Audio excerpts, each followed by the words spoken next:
I am recording.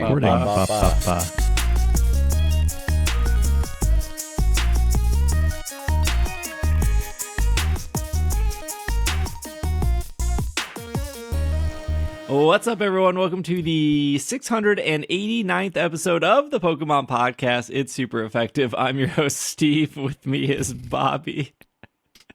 Hello. I've redeemed all of the shiny legendaries of Scarlet and Violet except for Koraidon and Miraidon, but I got the Treasures of Ruin redeemed, so I'm I don't know, 75% of the way there. Yo, your GameStop employees must have been on a lunch break or something. That's probably why. They just weren't. Yeah, they didn't show up. Yeah, that day. be back in 10. You're like, maybe next time. Glau also here. Hello, I am ready for the Big Brother finale tonight. Well, yesterday when you listened to this, but I'm stoked. We never mentioned how you had a handful of people comment on that one episode about your Big Brother stuff. I don't know who they were talking about. There was names, and I was like, "Who's Casey?" Casey. I saw a Rachel. The Veto Queen Casey. Did a Rachel pop up too? Maybe. Yeah, Rachel. Yeah. It was unfortunate. I mean, this is not a Big Brother podcast, but there probably are many Big Brother podcasts. There are many. Yes. Mm-hmm. But if you ever want a second one, I got you, Steve. We could get going that's on true. that. Okay, let me just catch up on the last 20 years of Big Brother, and then... It shouldn't be that hard. No, yeah, you got it. Easy. Less episodes than One Piece, I'm sure. Yeah. Probably, yeah, for sure. All right, we have a busy show for y'all today. So we, like everyone else on the internet, will talk about the GameStop stuff. But my takeaway is that no one knows how to read. So we'll go through all of that. And then we have the new Mega TCG Evolution set that came out. I believe Bobby has packs and opened it, and we can talk about that for a little bit. TCG Pocket is doing something new, so we will get to that. So we have a middle segment of TCG. And then I was invited out to Paris to play 1 hour of Legends Z-A. I posted a video about that on YouTube. So if for whatever reason you want to stop and pull over in your car and watch a 23-minute YouTube video, you're more than welcome to. I also did a Q&A on Twitch, but I haven't posted that yet. I'll probably post that this week, but I'm sure Bobby and Glau will have questions about Legends Z-A or something I forgot to talk about or something that I don't know. I recorded 40 minutes and then I cut it down to 23 because I sometimes ramble. That's impossible though. I've never rambled on this podcast or gone off topic. And then there's new Pokemon Sleep news. And then if you stick around for our bonus segment, which is still 30% off until the end of the month, we have some Mr. Tim Cook, aka Tim Apple, met Pikachu in Japan. He was at the Pokemon Company's offices. So let's talk about that in the bonus segment. So that's our whole show for you guys today. And with that being said, let's start off with the GameStop drama, which is the Koraidon and Miraidon shiny codes that were available starting on Friday in the US. Also, I believe in EB Games for Canada. And what was the other one? Australia? Australia. And then if you were in Japan, those codes were at Yodobashi, Bic Camera, and Don Quixote. Those were the 3 stores that offered them in Japan. And France will get them at Micromania, and some parts of Europe will get it at a different store that I don't have in front of me. But that hasn't started yet for Europe. So that's where we're at right there. If you're in Mexico or South America, nothing. I don't know if you're... I'm not laughing at your countries. I'm laughing at, they never provide support down there. But maybe they will. They barely provided support in the United States. I don't know that they're going to provide support in these other places. Oh, I do. In Mexico, it is at Liverpool stores. South Korea, it is Nintendo approved stores. Doesn't say here. Spain is at Game. Chile is at We Play. So nothing for like Brazil or any other European, like nothing for Germany, nothing for the UK as of this recording. Okay. We all got Blau, him, right? Yeah. we all got him, right? Yeah. It was so Okay, easy. good. Yeah, no problem. Glau, you drove your 2 hours there and 2 hours back and walked away with a handful. Yeah, they I'm didn't sure. have them. They didn't have any. Really? Yeah, surprise. I Shocking. thought This for is the sure first they'd I've have at heard. least a couple, but from what I was told, they don't have any. So I That's don't know crazy. what's up That's with the that. first I'm hearing. Yeah, everybody seemed to get theirs except for me. It felt like a scam. must have been your area. Like, what is going on here? Yeah, it must have been that area. That's what you Bobby, get, I guess. I don't know. Yeah, that's what you get. Bobby, you said you went to a couple stores, right? Or did you do the calling strategy? I did both. So I have about within a 20-mile radius, there's probably 11 or 12 GameStops around me. And you're a GameStop And pro. Well, you were a GameStop. You were legitimately a GameStop pro member, but not anymore. I know they probably would have a secret stash for pro members that I just got missed Yeah. out on. Yeah, you didn't get in the pro no. member line. They saw it and they're like, no, ain't no way. Yeah, no, I did both. I called a couple, they were out, and then I went to 2 stores. To be fair, the first store I went to, there just was a line of about 70 people standing outside of it, so I just figured I probably didn't have a shot at that point. The second store, which is the typical one that I go to, I went in there, and it was a couple hours after they opened, and there were maybe 3 people in the store in line, and as soon as I walked in, the employee said, "Is anyone here for Pokemon?" And I was the only one out of like the 3 or 4 people in the store. I raised my hand, and she said, "Yeah, we got nothing, like absolutely nothing Pokemon here anymore." And so I said thank you and turned around and walked out the door. So I gave up after about 4 stores not having any. I figured, okay, the other ones are further away. I'm working. I have to go back to work, and I don't want to drive around San Diego to not get any codes. So I No couldn't luck figure here. out. I figured this out last night. I couldn't figure out why GameStops had such long lines. Because, like, yeah, Mega TCG came out. What was the set called? Mega Evolution? Mega TCG? Evolution. Yeah. That came out, but that doesn't usually put 50, 60, 70 people in line. It does in 2025. No. No, the thing that also happened is not only did Mega Evolution come out, there was a brand new Yu-Gi-Oh set that came out, and there was a brand new Magic the Gathering set came out, and there was an EA Sports FC 26 something that came out. All on the Nobody's same buying day. those. Yeah, no one has ever bought Magic the Gathering cards. What a terrible storm of releases. Yeah, that's a lot at once. So that's fair, I guess, why there were so many people. But I have been to multiple TCG releases at GameStop. Well, no, I've driven past multiple TCG releases at GameStop in 2025, and there is always a line out the door for TCG releases. And Did you feel like again, there was more people this time?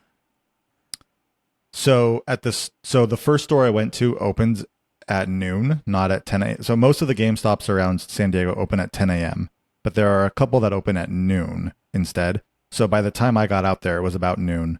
So the one store that had not opened yet, or maybe just opened, that was where there was a giant line of people. And yeah, I was a little surprised because it was about the same kind of line I saw for like Prismatic Evolutions, which I feel like is a way more popular set than what Mega Evolution would be. okay. Just EV sets are so much more popular than anything else, I feel like. So it did seem excessive. And so having 3 different TCG releases on the same day makes sense for why there was such a long line out the door. The second store I went to had been open for a couple hours, so there wasn't a line or anything, but they also didn't have any product, which means it makes sense for why there was no line. Yeah. I didn't actually go to any GameStop, but I had a couple listeners of the podcast reach out and say, hey, I can maybe snag you one. I know you're far away from one, so I'll let you know. And then as soon as I woke up and saw that nobody was getting them, I was like, okay, I'll start calling around and seeing what I could maybe find. Obviously nothing. Thanks to those that tried, but they didn't get any either, so, we're all out of luck here. Yeah. Yeah, I think the discourse online makes this seem way more malicious than it actually was. And there's just so much misinformation about what happened. And I'm going to, before I even get into like the details of just clearing up misinformation and pointing out how both customers and GameStop employees just don't know how to read, which was a major factor here. This all could have easily been solved by printing more codes. Mm-hmm. Every single issue that we're about to talk about just instantly gets solved if there was 5-6 times the amount of codes that went to every store. And that's it. That's the solution, is if more codes were printed, none of this would have happened, and everything else would have been just fine, whatever, and we wouldn't be spending the last 4 days talking about this. Like, I streamed this weekend. That's all anyone wanted to talk about. And it was like once every hour, somebody would come in and they'd be like, where are the GameStop codes? And I was like, we just talked about this. Like, just rewind the VOD. I can't repeat this for the 30th time this weekend. So the first thing I want to talk about is this code launch came out at the same time as Mega Evolution, a TCG set. And so the first line of discourse is like, why did they release this at the same time as a new TCG set? And I know the answer, but I'll let Bobby answer this question. Yeah, so this is, like you said, a lot of people have been saying that, and they've been saying what a mistake it was to release them on the same day as a TCG release. Well, guess what? That's the whole point. The whole point is that they release these codes on the same day as a TCG set to drive the foot traffic into GameStop to buy the TCG product. And so it's not a mistake. It's literally what they've been doing for years, a decade, I would say. I remember going into GameStop many times on a TCG release to pick up codes of some sort. Maybe not a shiny legendary, but that is the way these distributions work. And maybe Steve will bring this up, but there's an obvious partnership between GameStop and the Pokemon Company. There was an exchange of money somewhere that made them agree to do something like this. So the TCG release set, or the TCG release date, and these distribution cards on the same day is the whole idea. It's not a mistake. Yeah, shiny Zashi and Zamazenta, shiny Sogaleo Lunala, shiny Eternatus, the Target Charizard that was not shiny, but when it was at Target, the shiny Mimikyu that was at GameStop at one point in time. Every single one of those Pokemon were accompanied by a brand new TCG release. It is not a new thing. It is completely intentional. Now we are in a day and age where the TCG is in its whole other category of this weird reseller / entrepreneur marketplace, which is a whole conversation, and it's I don't know if it's changing anytime soon. Is the too long didn't read on that, but this is not new. The whole point of these coming out, this is the same company that will plan a regional tournament the same time a brand new game is coming out, the same time there will be like a Mega Rayquaza in raids in Pokemon Go, the same time there will be like a new character drop in Pokemon Masters. They love it. For whatever reason, they love putting every single event on the same weekend. So like a card distribution and a TCG release and a new event in Pokemon Go and whatever else you want, like this company loves that. And sometimes it's great. Like if you are just a TCG fan, you don't even think about the other stuff. But if you're a fan that cares about like Pokemon Go and tournaments and a brand new game release, that sucks to be like, I don't have enough time this weekend to do all of that. Yeah, that's true. I do wonder what the overlap is for people that care about everything at the same time. Because I think we are probably the people that do. I wonder how many people just care about TCG or just care about going to the tournaments, right? So Or just care about like the game. Right, exactly, yeah. So I don't know, there is like a chance that it is just like, it seems like a larger problem because we are us, right? But I don't know, it is weird that they do try to they just cram it all into one time. Yeah. And going back to the distribution of these shiny codes at the same time as TCG releases, I feel like there is more overlap there. There are probably more people who may be into TCG and then the video game. And so 3 years ago, no problem. 7 years ago, no problem when they were doing these distributions at the same time as TCG. It was many a time when I'd walk in, grab my code, grab a couple packs of the new set, and walk out. No problem. But like, read the room, Pokemon. It's 2025. GameStop doesn't need your shiny distribution to push people in there to buy TCG product. And sure, this probably was determined a year or more ago, right? These things happen slowly in giant corporations. And I'm guessing they probably thought there's more trouble to change all of this at this point in time than just go through with it and figure it out later if there's an actual issue, right? If there's a widespread issue, we'll figure it out after the fact, because what would happen is if it's a big enough issue and there's enough backlash, they will do something to fix it in some way, or they won't. And then in about 6 months, everyone will forget about it.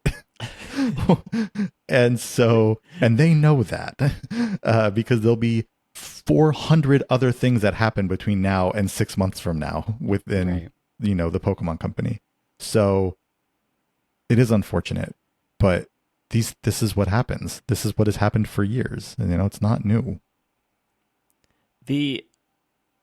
And so if we're just talking this specific issue of why did this come out at the same time as a TCG release, let's just say that was the only issue. The solution is, well, if they printed more cards, still fixes it, right? Because all of those people who picked up their cards would have gotten their little promo card, walked out, and then everyone else walking in several hours later or even a week later would still be able to pick up their card because they would have printed more. If 50 was the right amount that people have been saying that they printed, that is very low, right? Like that doesn't even seem like that would be enough for... When I worked at GameStop, it felt like they would give me like 500. It was like a 50 pack, okay, but like 10 of those 50 packs, and they would they're just cards, so they would come in a pretty small box. Like I remember opening one of the boxes at one point and being like, "Oh, this is just Pokemon distribution codes." Because I remember like they would just like they would hand me like a handful of them. They'd be like, "Here you go. Here's like 10 of them." Back in the day, I was like, "Oh, awesome, thanks." And you couldn't get rid of them. Yeah, right. That's like, true. I remember getting like 10 just... Eternatus and being and asking people, and they'd be like, "Oh, I got them already. I'm good." Yeah.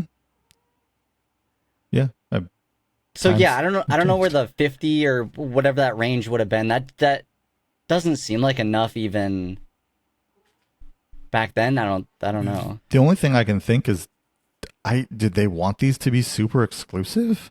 They never have done that in the past. I feel like Zacian and Zamazenta weren't super exclusive. I don't remember anyone struggling. I'm sure there is one person out there, but that was like, I couldn't find. But I don't. Anyone in our community, I don't remember ever struggling for Zacian and Zamazenta. Well, like Lunala and Solgaleo, when they were shiny, you got them through the good old app Pokemon Pass, right? So you Yeah. had to be at a GameStop. It had to check your location that you were at a GameStop. But then you just downloaded whatever it had straight to your phone and you had your codes. There was no code card. I think they had codes as like a backup if necessary. I think they did. But yeah, if you didn't have a smartphone, that would work or whatever. But like, you could just have it right on your phone. So there was no, I don't know. I walked think in they with my probably said, well, Motorola supplies Razor, last, and they were but- like, "Oh, you couldn't scan this QR code? Like, here's the physical code." I was like, "Thanks." yeah. So all I'm saying is like, bring back Pokemon Pass at this point.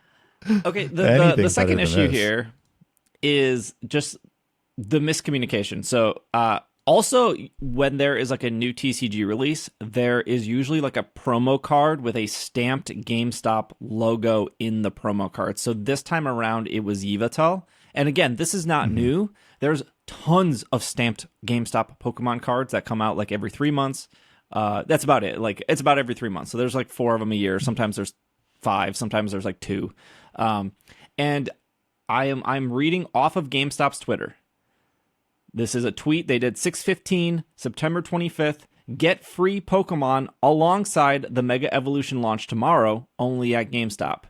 And they have 2 images. The first one is snatch up a free Yveltal Pokemon card when you spend $15 on Pokemon TCG items in store on September 26th. The second image is shiny Koraidon and shiny Miraidon.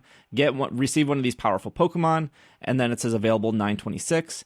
And they say get shiny Koraidon or shiny Miraidon for the first time by visiting GameStop and picking up a special code card. No purchase necessary while supplies last. And so this is part on GameStop's fault because this happens all the time where they think that you have to spend $15 to get, in this case, shiny Miraidon or shiny Koraidon, but they're mixing up these 2 promotions. And that's just not being able to read. And this is not the first time this happens. We talk about this every year where people will tweet at the show or they'll comment on YouTube or they'll come into the Discord and they'll be like, my GameStop charged me $15. And that is also partly on the customer of like, I walked into a GameStop one time for the shiny Mimikyu. And I was like, hey, can I get that promo card?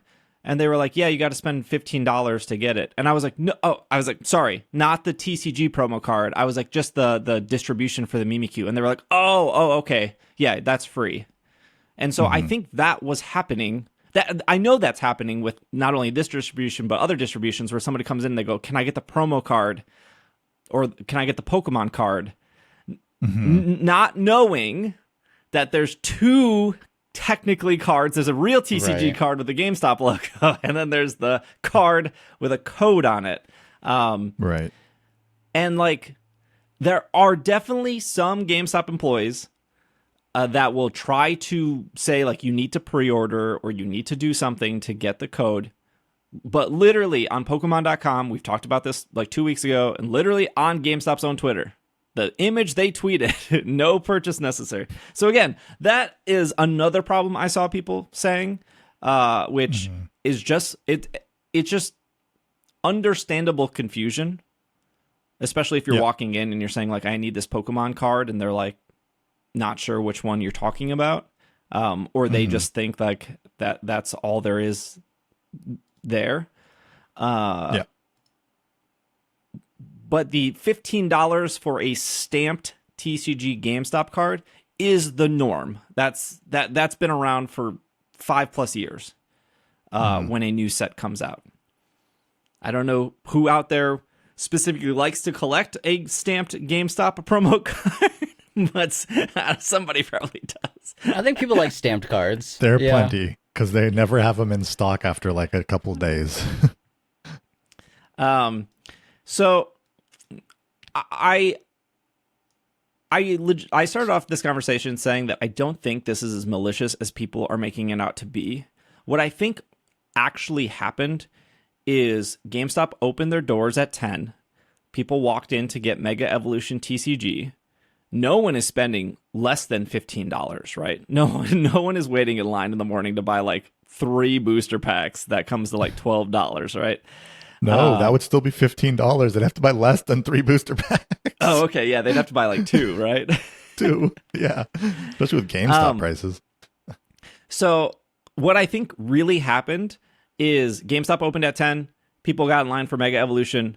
They bought $15+ worth of stuff, and then the GameStop employee put 1 Yveltal card in the bag, and they put 1 shiny Miraidon Koraidon in the bag. They said, thank you for shopping at GameStop. Have a great day. And once that line was done, they were out of codes. I think that's what happened. And I don't think that that's like, that in a nutshell is like not malicious at all. These people came in for Pokemon stuff. The GameStop employees put 2 cards in the bag, said thank you for shopping, see you later, and they ran out of codes after like an hour because all these stores had like 50 people in line, and it sounds like a lot of stores got like 50 code cards. There's not a situation, which is part of the misinformation I think is going around. There is not a situation where somebody woke up at 10 a.m.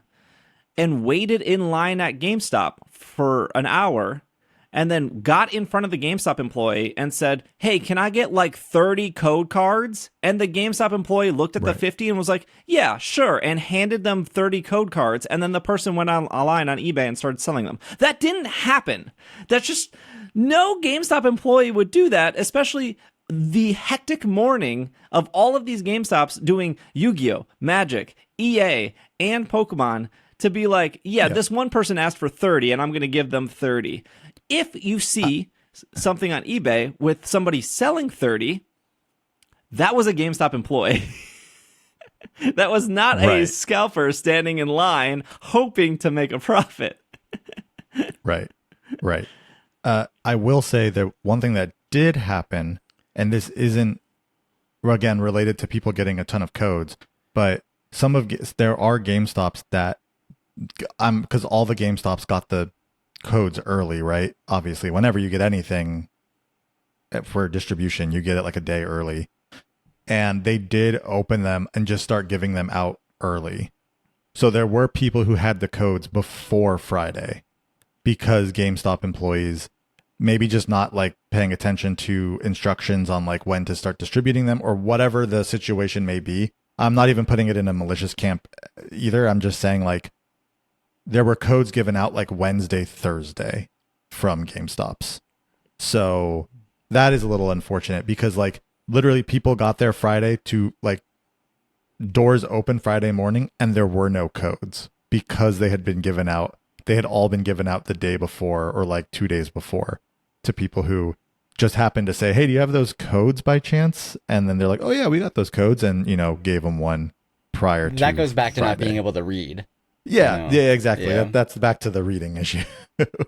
Yeah, that's because also as a new. GameStop employee, there will be a big message on the box being like, do not open this box until this specific date. Like, it is impossible to like mess that up as a GameStop employee to like open something early that you're not supposed to open. Now, don't get me wrong. I promise you that there were GameStop employees that took the codes and gave it to their brother or gave it to their friend or gave it to their dog's cousin.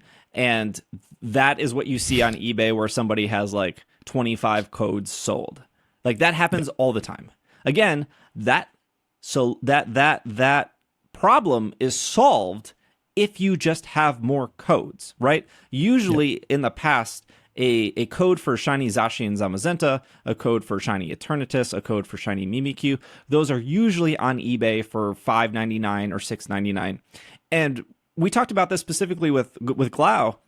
It's probably worth to those people who live 2 hours away from a GameStop to go, I'll just rather pay $6 than to drive 2 hours there and 2 hours back. Like, I can probably make more than $6 in 4 hours. Yeah, I'm not spending $60 on these legendaries though. That's true. Yeah, and if there was fair. if there was 10 times the amount of codes out there, these wouldn't be priced on eBay for 40 to 50. It's insane. It's insane that what's insane about the whole thing is people willing to spend the price of a full game on a single shiny. That's probably the most shocking part about all of this. is somebody is Mhm. willing to spend $40+ on a shiny Pokemon. I think the most I've ever spent on like a digital Pokemon card is maybe like $10, and that was from like a Japanese distribution, and they mailed me the actual like pamphlet as well as send me the code, and I was like, oh, I like to collect. Like, I still have my Mhm. shiny Eternatus card from GameStop Right. from Right. 5 years ago or whatever. Yeah. Yeah. No, agreed. And I do think there's a lot of eBay listings out there for like 40 or 50, but if you actually look at like what they sold for, they probably sold for less than 40 or 50, right? Like it's probably like 40 or best offer, and there was probably some offer that came in under, and then it was sold for a price that was less than that. And there are probably some that were also sold for 40 or 50. I mean, some people just have more money than sense. And so that, you know, like it happens. But I do want to say, on the side of people, like the anger that's come out of this, I do feel like it isn't just because of this code distribution. It's been building this entire year. It's the culmination of everything that's been happening, specifically with the TCG, and how hard it has been to get anything. Even some of the Pokemon Center releases that aren't TCG related, where you're sitting in a queue, which I know they did in order to help against scalpers and unfair practices. But that queue is not a whole lot better than what it was before the queue. Every TCG release that has happened on Pokemon Center, I've been sitting in a queue for 30 to 60 minutes, half the time to not get anything at the end of that. And a lot of people are working, can't just go to their computer and sit in a queue for 30 to 60 minutes to get product.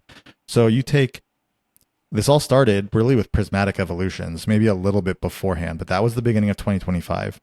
Mm-hmm. And you've just seen this buildup of, you cannot get TCG product anywhere. If you want to try to get product, you got to sit in a line. You might not get any. You probably won't get any. Then you turn around and you see that all of this TCG product is going for 2 to 3 times as much online. So over 9 months of just it happening again and again and again, now you see, oh, we got free code cards for these shiny Pokemon that don't exist until now, right? That's great. They're free. I'll walk into a GameStop. I don't want to walk into a GameStop, especially because I just did raids in my home for the 4 Treasures of Ruin. It was a great distribution. We did some raids, or didn't do some raids. We got to go to Mystery Gift a couple weeks later, and we got these shinies that didn't exist. What a great way to distribute Pokemon and allow people to play your game. That's awesome. Okay, but I guess I'll go to GameStop to get these shiny Koraidon and Miraidon because that's the way it works. And then you get there and there's nothing. And then you turn around and look online, and free codes are being posted for $40 to $50 to $60 online. That isn't just people angry at the shiny codes being unavailable. That's the buildup of 9 months of anger, not being able to get stuff that should be somewhat easily accessible. And I think that's just the endpoint, is like even free stuff is no longer like fairly easily accessible. And it's a huge problem. And so I get it. I get people's anger. Yeah. I feel like some of it's misdirected. Some of it is like, you know, like you're saying, Steve, some of it is like, oh, this is just malicious. Oh, this is just this is just that. I don't think that that's true, but I do feel people's anger because it's been building for so long. Yeah, I mean,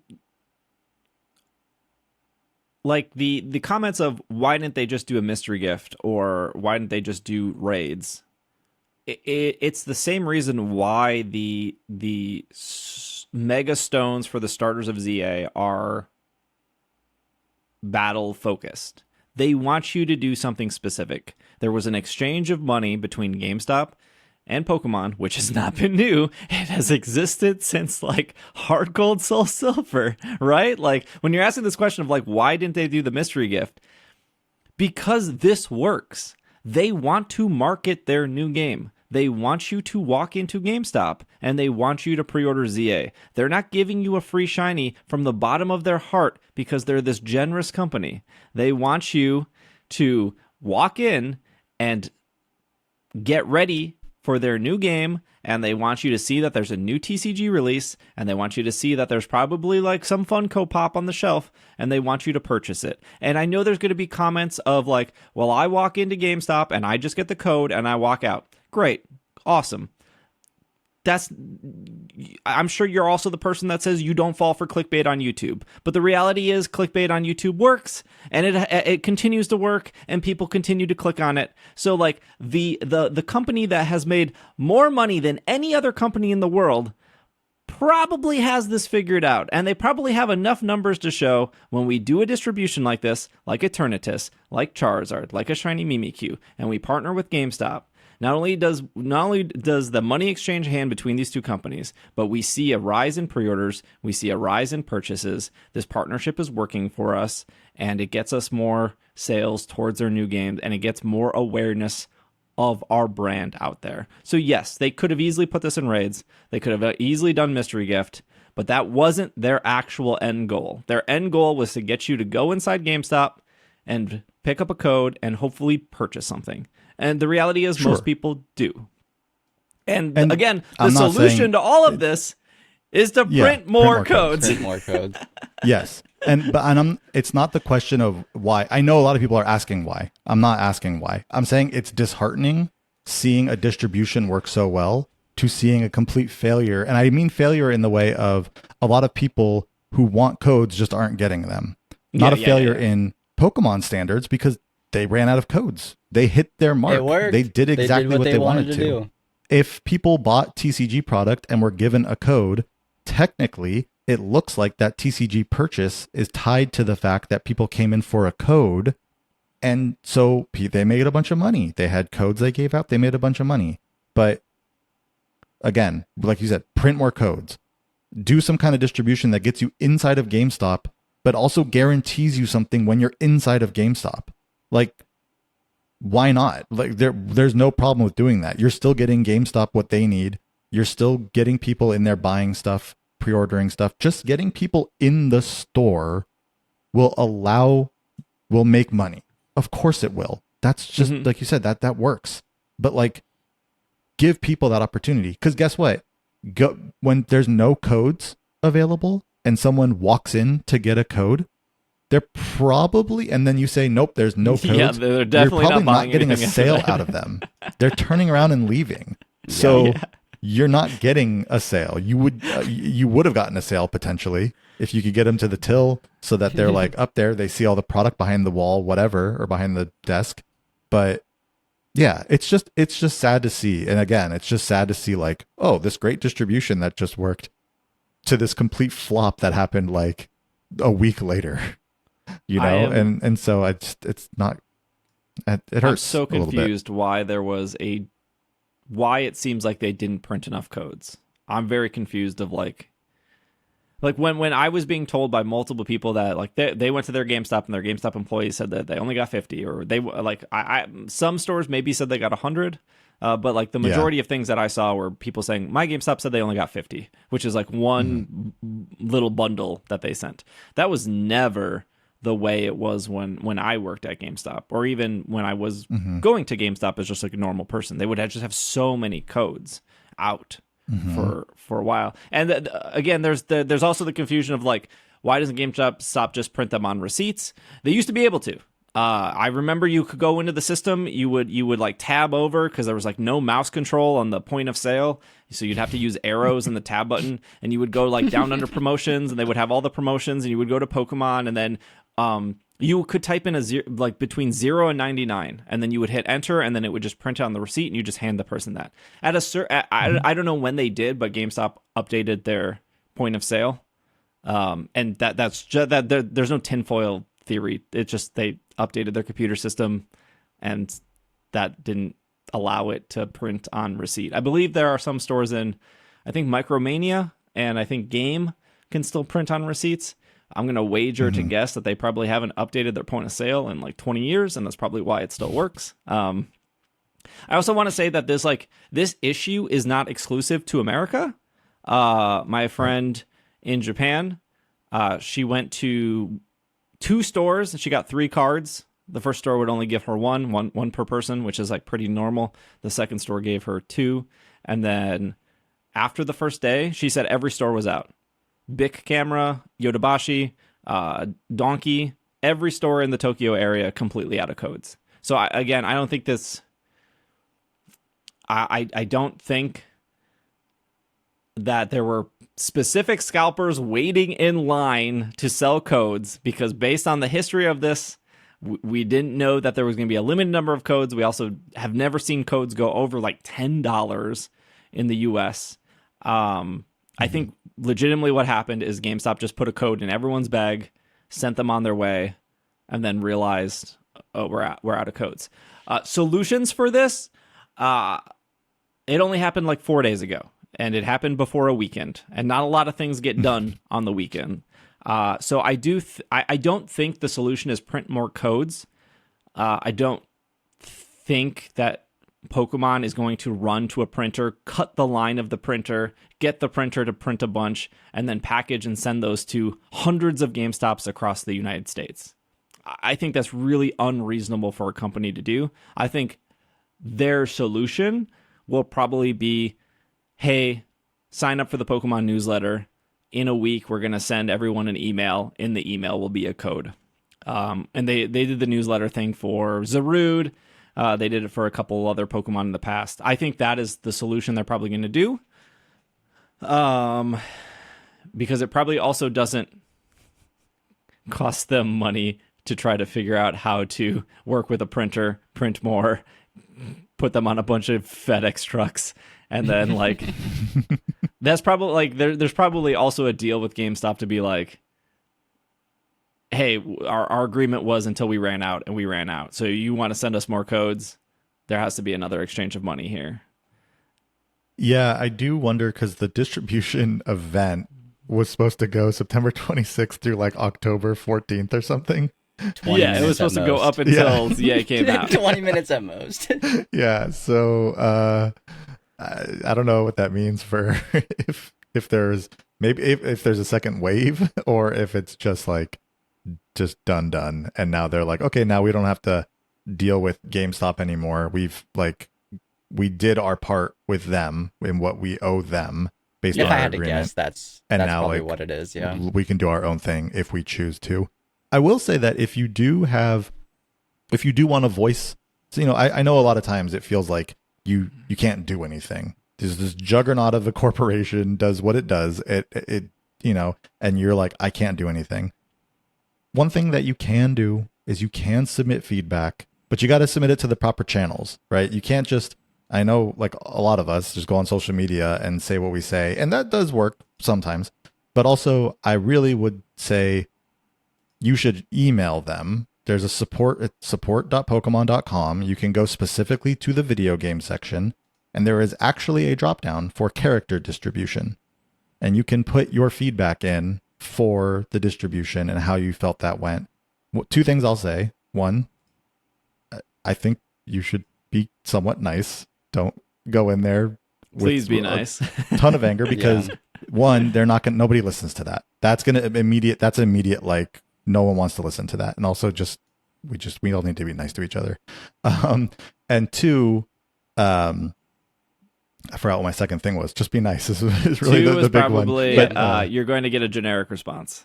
Yes, that is exactly right. You're going to get a generic response. I got 2 of them for some reason, even though I only did 1 bit of feedback, and it was the same response. It's going to default to saying like, sorry, this distribution didn't go how you thought it did. Sometimes you have to pay for things, sometimes you don't. So I'm assuming a lot of the feedback they must get is about having been charged for something, because the generic response is like, there are multiple distributions happening at once. Sometimes they cost money, sometimes they don't. We're sorry for the confusion. The GameStop promo stamped card does cost money. The other thing doesn't cost money. That one does. No one knows which one is which.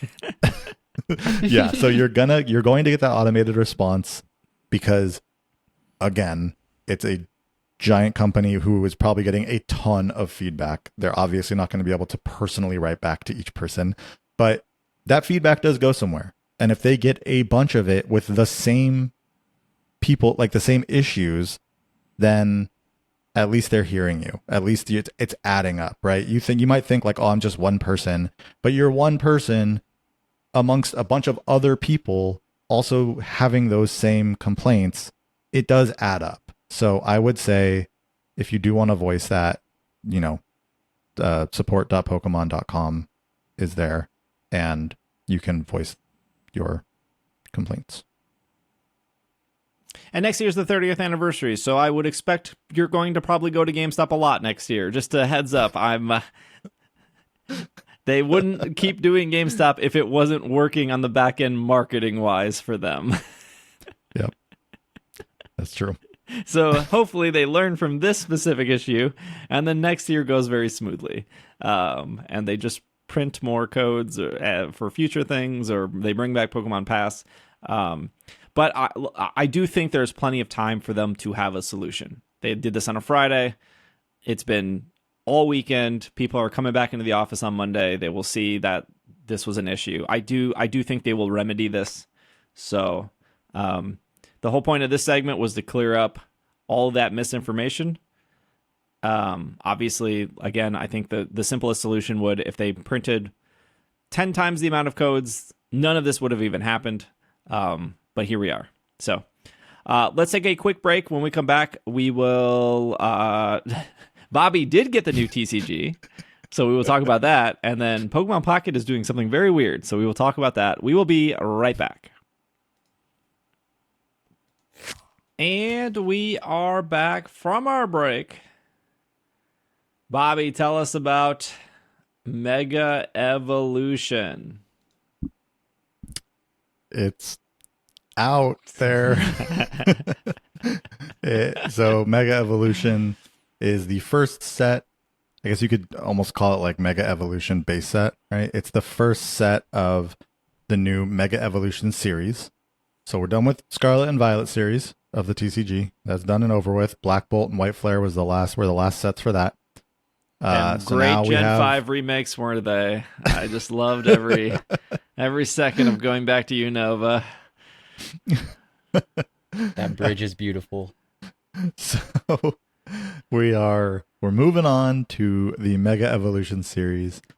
And yeah, if you are looking for cards out in the wild, unfortunately, you will probably not find any at this point in time because may I direct you to eBay?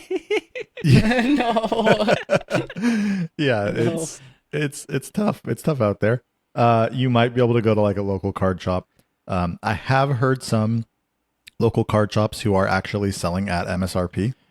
And we did talk about this previously on the show, but I do feel bad for these like brick and mortar local card shops, because what tends to happen is distributors sell card shops or sell, people these cards to sell, and they have their own price, right? And what would typically happen is that first wave of distribution, the prices will be fairly normal. And then based on what the market is doing, those distributors, they'll raise the price for like the second and third wave of product that goes to those card shops. And so if those card shops don't raise their prices, then they can't run a business, because they're losing money because they're having to pay more for the distribution than they're able to make. So like, I do feel bad for the card shops because like they are typically charging more than MSRP. I say if it's like not too far above MSRP and you're at a local card shop, I don't typically feel bad about paying the extra money because it's like supporting a local card shop and things like that. But yeah, I mean, I don't know. Stay away from eBay. Don't pay 2 to 3 times as much for this set. Like, it's a good set. I do enjoy that they brought Mega Evolution Pokemon back. They're cool. The cards look really nice. Like it's like they've done before. There's illustration rares in this set. There are special illustration rares. There are 2 gold cards that are really, really, I think, really, really cool looking gold cards. So yeah, I think this set has a lot to offer. On the competitive side, I'll be honest, I'm not sure where this like goes. I mean, there's definitely some cards that are just staples of competitive TCG that are in the set. But for the most part, I'm not sure how these like Pokemon in this set will play competitively. The Mega Evolution EX cards are a step above the regular EX cards. So with a regular EX, if you get knocked out, your opponent takes 2 prizes. Mhm. With these Mega Evolution EX cards, if your Pokemon is knocked out, your opponent takes 3 prizes. And again, we've talked about this before, but I know with like a VMAX, I feel like a lot of people didn't really like the 3 prizes being taken with a VMAX card. So I do wonder if they'll have the same feedback with these Mega Evolution EX. But it's cool to see everything's going Mega Evolution throughout the Pokemon universe right now. So they're gonna milk it till buckle Gen up. 10 and then completely drop it. Yeah, Yeah, that's the way it's so- gonna go. That's what's gonna happen. Visually, I love the Bulbasaur illustration cards. Those are so cool. I Yeah. love those ones. Mm-hmm. Off the press Real nice. release, it says, in celebration of Mega Evolution, players will have an opportunity to receive a gift with the Pokemon purchase of $15 or more. Trainers can receive a promo card featuring Yveltal from GameStop or a promo card featuring Xerneas from Best Buy. I'm thinking the takeaway here is we didn't give Best Buy enough hate this episode. So, Here we go. why are we not complaining? Who's gotten their Xerneas from Best Buy? I haven't even seen I've not seen anybody talk about the Best Buy Xerneas. So I will say a lot of times, zero people. Well, so the Best Buy promos aren't typically stamped. No, After- they are stamped with the Mega Evolution logo, whereas the Yveltal is stamped with the logo that says right. The GameStop. GameStop logo. Honestly, that's better. I'd rather have the the Mega set Evolution stamp logo is a than- lot cooler. Yeah, it's Than the- way cooler. than the GameStop stamp. And to be fair, The GameStop Best Buy stamp still looks sells their so- product. It looks so Yeah, bad the on GameStop's Yveltal. bad, but Best Buy still sells their products at MSRP. Unlike GameStop, who sells them for like 40% above MSRP. So go to Best Buy, get your Xerneas, good stamp, and if they have product or the Right. Xerneas. Yeah. I was pretty Yeah. checked out of Scarlet and Violet era. Like Pokemon Company sent me some cards throughout the last couple years, and I went in and I did purchase some cards, and I have so much unsealed product because I still have an ETB of the Eevee set. What is it called? Prismatic. Oh, Prismatic. Prismatic? I have a sealed ETB of Prismatic that Pokemon sent me, and I feel like gross if I open it. Because people are gonna be like, Sure. "Where'd you get it?" And I'm like, "Well, when they sent it to me, I'm pretty sure I was on a trip. So they like sent it to me, and then like 3 or 4 days later, I like left for something, and then when I came back and there was all the outrage of like Prismatic, I was like, maybe I'll let this cool down before I open this. And then it like never cooled Just down. never got to it. guess who still has never opened an English pack of Prismatic? Me. Still, 9 months later. Like, I've opened Korean Prismatic because we have a great Zion market that's just full of Korean packs all the time, which is awesome. That's awesome. But I've never opened an English pack of Prismatic Evolution. It's 9 months since the set came out. I think there's a I've store in opened a Mall couple. of Yeah, I Good think for there's a you, store in Mall of Austin. America that has Prismatic, but they're charging quite a bit a pack. Yeah, that's the problem. Is I've walked Yeah. into a Right. few shops and You're it's paying like a lot. I don't want to pay $12 or $15 a pack for a set that's got terrible pull rates. Yeah, I have to save that for a shiny Koraidon. I can't afford a pack.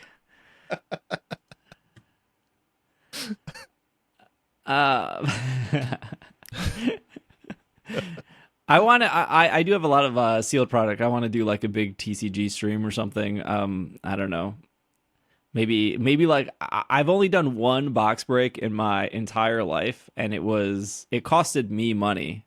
And Danny Phantom actually helped out. He gave me a whole booster box for free. But ultimately, people paid $10 a pack, and then I donated all $10 to charity, and then I paid for the shipping to send that person that pack. So it was great. We raised a lot of money for charity.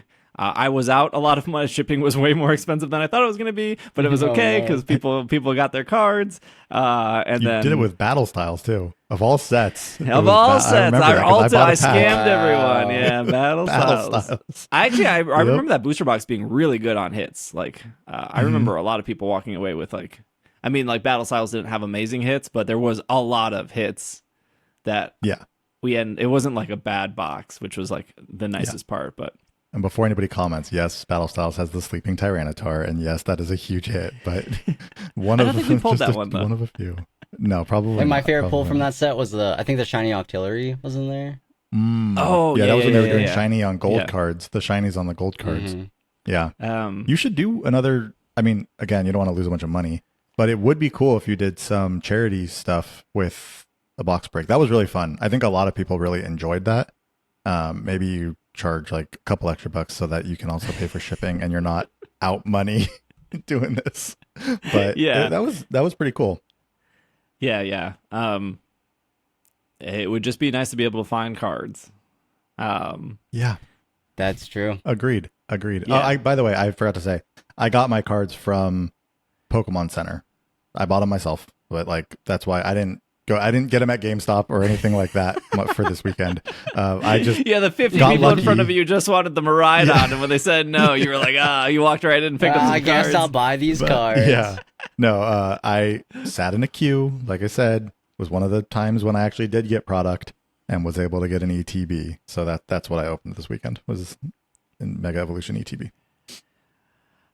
Speaking of cards you can get, Deluxe Pack EX for the Pokemon Trading Card Game Pocket provides another opportunity. Thank you, Pokemon, for providing us the opportunity to collect past Pokemon EX cards coming soon for a limited time. This will start on September 29th, and it will end on October 29th. This means these booster packs are getting pulled. They will only be available for a month. In the Deluxe Pack EX, players will come across many cards previously released since the launch of TCG Pocket, ranging from generic Apex through Wisdom of Sea and Sky. This booster pack will also include all 4 Diamond Rarity released in previous booster pack. Each Deluxe Pack EX will include 4 cards, of which 1 card is guaranteed to be of 4 diamonds or higher, giving fans an exciting opportunity to collect highly sought-after cards that have been previously released. Select cards will also feature parallel foil designs and entirely new illustrations. Blah, blah, blah. Also, one of the side notes is that cards obtained in the Deluxe Pack will be registered in the Deluxe Pack EX card decks. In addition, players will still be able to open previously released booster packs. Deluxe Pack EX will be available in the future. Event duration periods are subject to change. Trainers stay tuned to in-app notices in case event details do change. I'm a little worried about this set because I hope it does not set a standard for Pokemon, because I know they wouldn't do this for every set going forward and make it like a 1 month limited thing. I realize that this is like this is like their end of the series, right? It's their end of This is the 1 year first anniversary. series, Right. And so it's their Crown Zenith, right? Right. If you're a physical TCG collector, you know Crown Zenith had a bunch of What a reprints of garbage set, too. Holy cow. Crown Zenith. No, hold on. The Stop. Galarian Gallery was amazing. What That are was you like one of the best talking ones. about? Oh, wait, you're right. I'm sorry. I'm thinking of McChampion's Path. Oh yeah. No, No, that Champion's one Path was was not. awful. That's like the worst set of Nothing Sword but and Shield. Machamps Crown for Zenith days. I think I have a sealed thing of Crown Zenith. I also think I have a sealed thing of McChampion's Path, too. You're not an eBay seller, but man, those things are worth some money right now. Are Anyways, they? I don't know. I got a Yeah, they Giratina are. around here somewhere, Bobby. Yeah, I know you do. It hurts me every time. Traded we for the talk shiny about it. Miraidon Koraidon. Ooh, I could probably get a couple codes for that. No, I hope this doesn't set any kind of standard, because I assume what's going to happen here is they're going to make a lot of money this next month Yep. since these are going to go away. Now, They got to give hope- Love and Deep Space a run for their money. Somebody has to dethrone Love and Deep Space. my hope is that these will all be tradable. I mean, at least up to 1-star ones will be tradable after the set comes out. I mean, after the next set comes out. So, hopefully you can kind of get what you need, what you didn't get after the fact. But I am worried that like they're going to make a ton of money this month. And that might be like, oh, well, that actually worked quite well. Maybe we make some changes to like how things are going forward because this made us so much money. And I hope that doesn't turn things into more exclusivity. Wow, how many cards is. are you at in TCG Pocket? Almost 14,000. I'm at like wild. 13,800 something. I don't know what I think I'm at. I think I'm under 9. After this one comes out, I will be at 14 for sure. Yeah, after this one comes out, I'll be at 10. I'm just under 10. Literally, all I do in TCG Pocket is I will open it probably every 48 hours. I will open my 2 packs, which could have been 4, but I don't open it every day. And then I do a trade. And the trade stuff is the thing I look forward to the most. And again, it has nothing to do with the trade token issue or whatever. It literally just has to do with like the wish list that I can specifically see what you people can see want what they need. And they can see what I want. And like every 2 days I get a new trade. I start a new trade and then I forget about it for 47 hours. And then I don't care about Wonder Pick. I don't care about the promo cards. I don't care about the battles. Dang, you're really on the back burner with TCG Pocket then.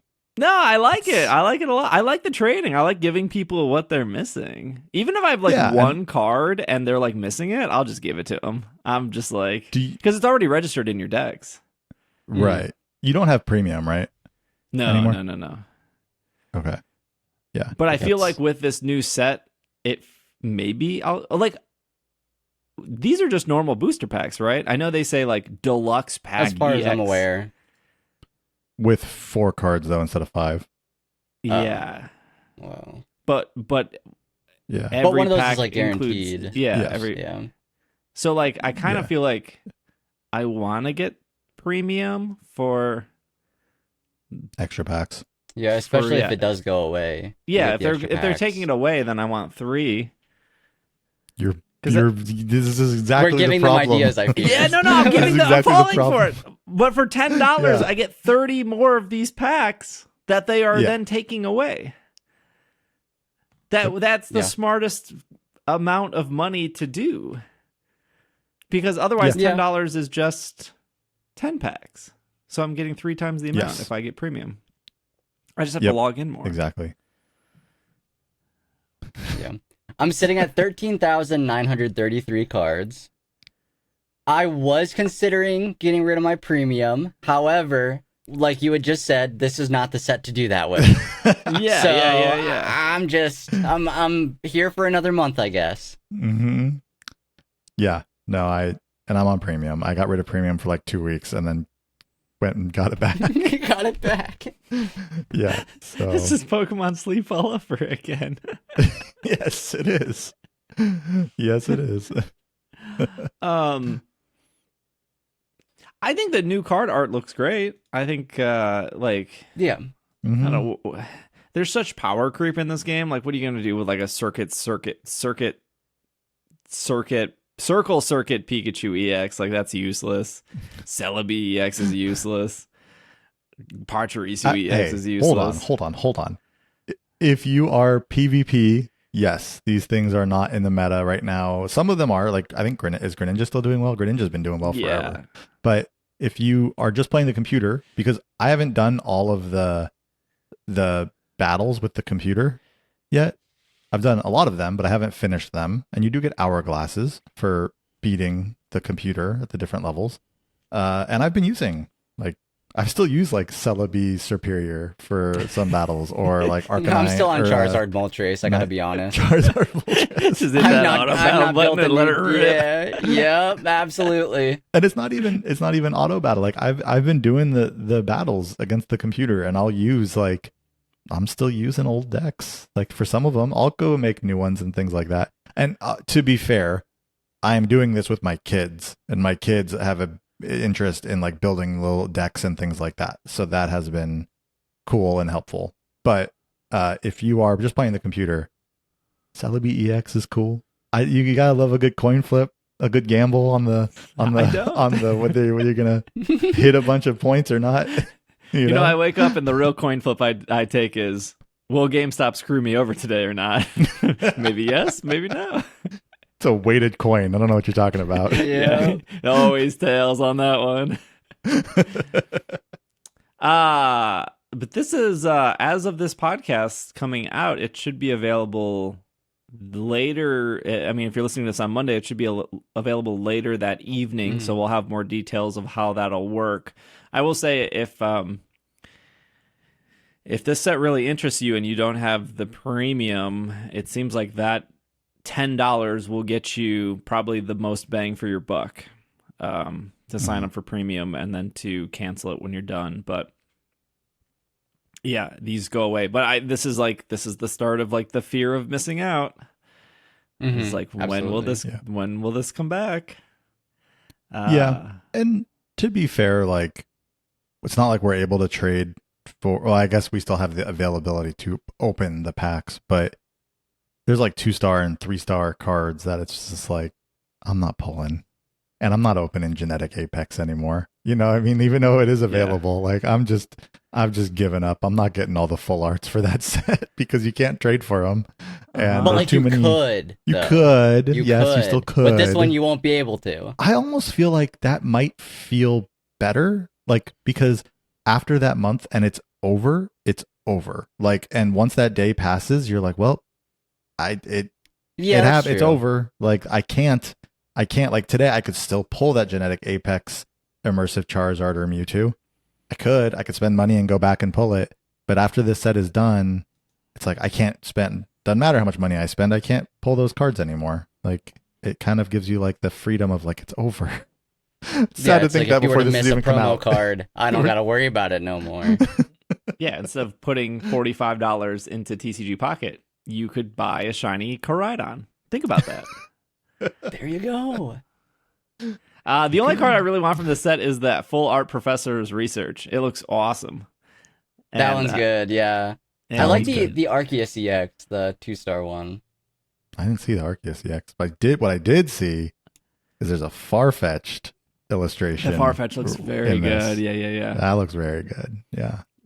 I think the 2-star cards with like the sparkly like lined borders, those are cooler than the immersive ones for me. I would rather pull those. Interesting. So I'm seeing the Arceus you're talking about now. Yeah. Yeah, it's cool. They're cool for sure. It'd be nice to see them. You know how when you can move the card around to see like if the animation or like to see if there's like if those stars move around or anything like that. I feel like they should. Might. Like the shiny ones, you know how the stars around them kind of move when you move them around. Yeah. No, this is be a cool set for sure. I think. No, it looks good. Yeah. All right. Let's take one more break. When we come back, I played Legends Z-A in Paris. We can talk about that a little bit. So we will be right back. And we are back from our break.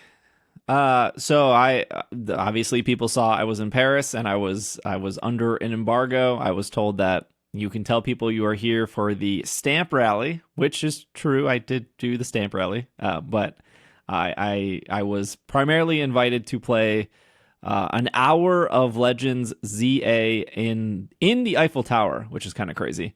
And the Eiffel Tower is pretty cool. I've been to a lot of like I don't know, touristy things, and the Eiffel Tower is like probably up there, I think, as a cooler. Have you been to the thing Las to Vegas Eiffel Tower? No. Is it anything like the one in Las Vegas? Oh yeah, I don't know. I don't know. I've only been inside the Paris hotel. I don't think you can go in the Eiffel Tower in Vegas. Probably not as big, I'm assuming. I feel like it's probably not as cool, but it's not as big. And then I after I was done with my hour demo and I was like setting up for stream, the Nintendo Direct was on, so I'm like sitting underneath the Eiffel Tower in their little courtyard, and I'm like watching the Nintendo Direct in like 360p because like the service around the Eiffel Tower is like so bad because it's like a giant like metal antenna that you're sitting under. Do you think, real quick, sorry to like derail this a bit, but do you think like 15-year-old or like 18-year-old Steve would have ever thought that you would be playing Pokemon in the Eiffel Tower in France, like doing like hanging out underneath the Eiffel Tower to watch Nintendo Directs so that you can talk about it on your Pokemon podcast and on your stream later? Like, that's wild to think about to some extent. Yeah, it is a little unreal. I remember X and Y was the first Pokemon game I got early. I got it like a day early from Nintendo. It was like the first Pokemon game also I got like for free. And I remember getting it and not being able to play it a day early because I was at a friend. My friend was getting married and he asked me to be his best man. So like, oh no, I just had like so many responsibilities that day. And I was like, I can't like sneak away and like pick a Froakie or something, right? And so that by the time I like got home and like was able to like play it, like everyone else was able to download it and play it. Right. Yeah. But it was like still pretty cool to me, 13 years ago to like, oh, like I made it. I got the game a day early and for free from Nintendo. Yeah, and that's cool. And now I was in the Eiffel Tower playing it, which was pretty crazy. Yeah. Watching a Nintendo Direct about Pokopia underneath the Eiffel Tower. So I did a YouTube video. I recorded another video that's not out yet, but I'll probably put it out later this week. But I did have a really good time playing it. But I think I remember somebody on my Twitch chat, they asked like, because everyone was asking these questions about like, did you see any shinies? Is the shiny sound back? Like, what about weather? Like a lot of good questions. But near the end, somebody was like, did you have fun? And I was like, yeah, no, I did. I did have fun. But I think with me, I'm trying to do things that I know people will ask questions for. So like, I'm not just like playing it to enjoy it. Like I literally stood in front of a Binacle and I was like, please knock me out. I want to know what happens, right? You don't do that regularly? That's what I do every time I play a new game. Or like, I think the game gave you like 40 Pokeballs, and then again, the Alpha Binacle, I was like, what if I just keep throwing Pokeballs at it? Like, I have to eventually catch it, right? Like, there's no way it's impossible to catch. Right. Mm-hmm. And? No, I wasn't able to catch it at all. It's impossible. Yeah, it's impossible. Yeah. Wrap it up, folks. The thing I want to mention, which I don't think I mentioned in my YouTube video, is I saw like a lot of like game outlets, or maybe even just people who played it said like, oh, this is like a really tough Pokemon game. Like they made it hard or something like that. Is kind of like I'm like paraphrasing a bunch of people at once. Like this game will give you like a run for your money. It's really challenging. Almost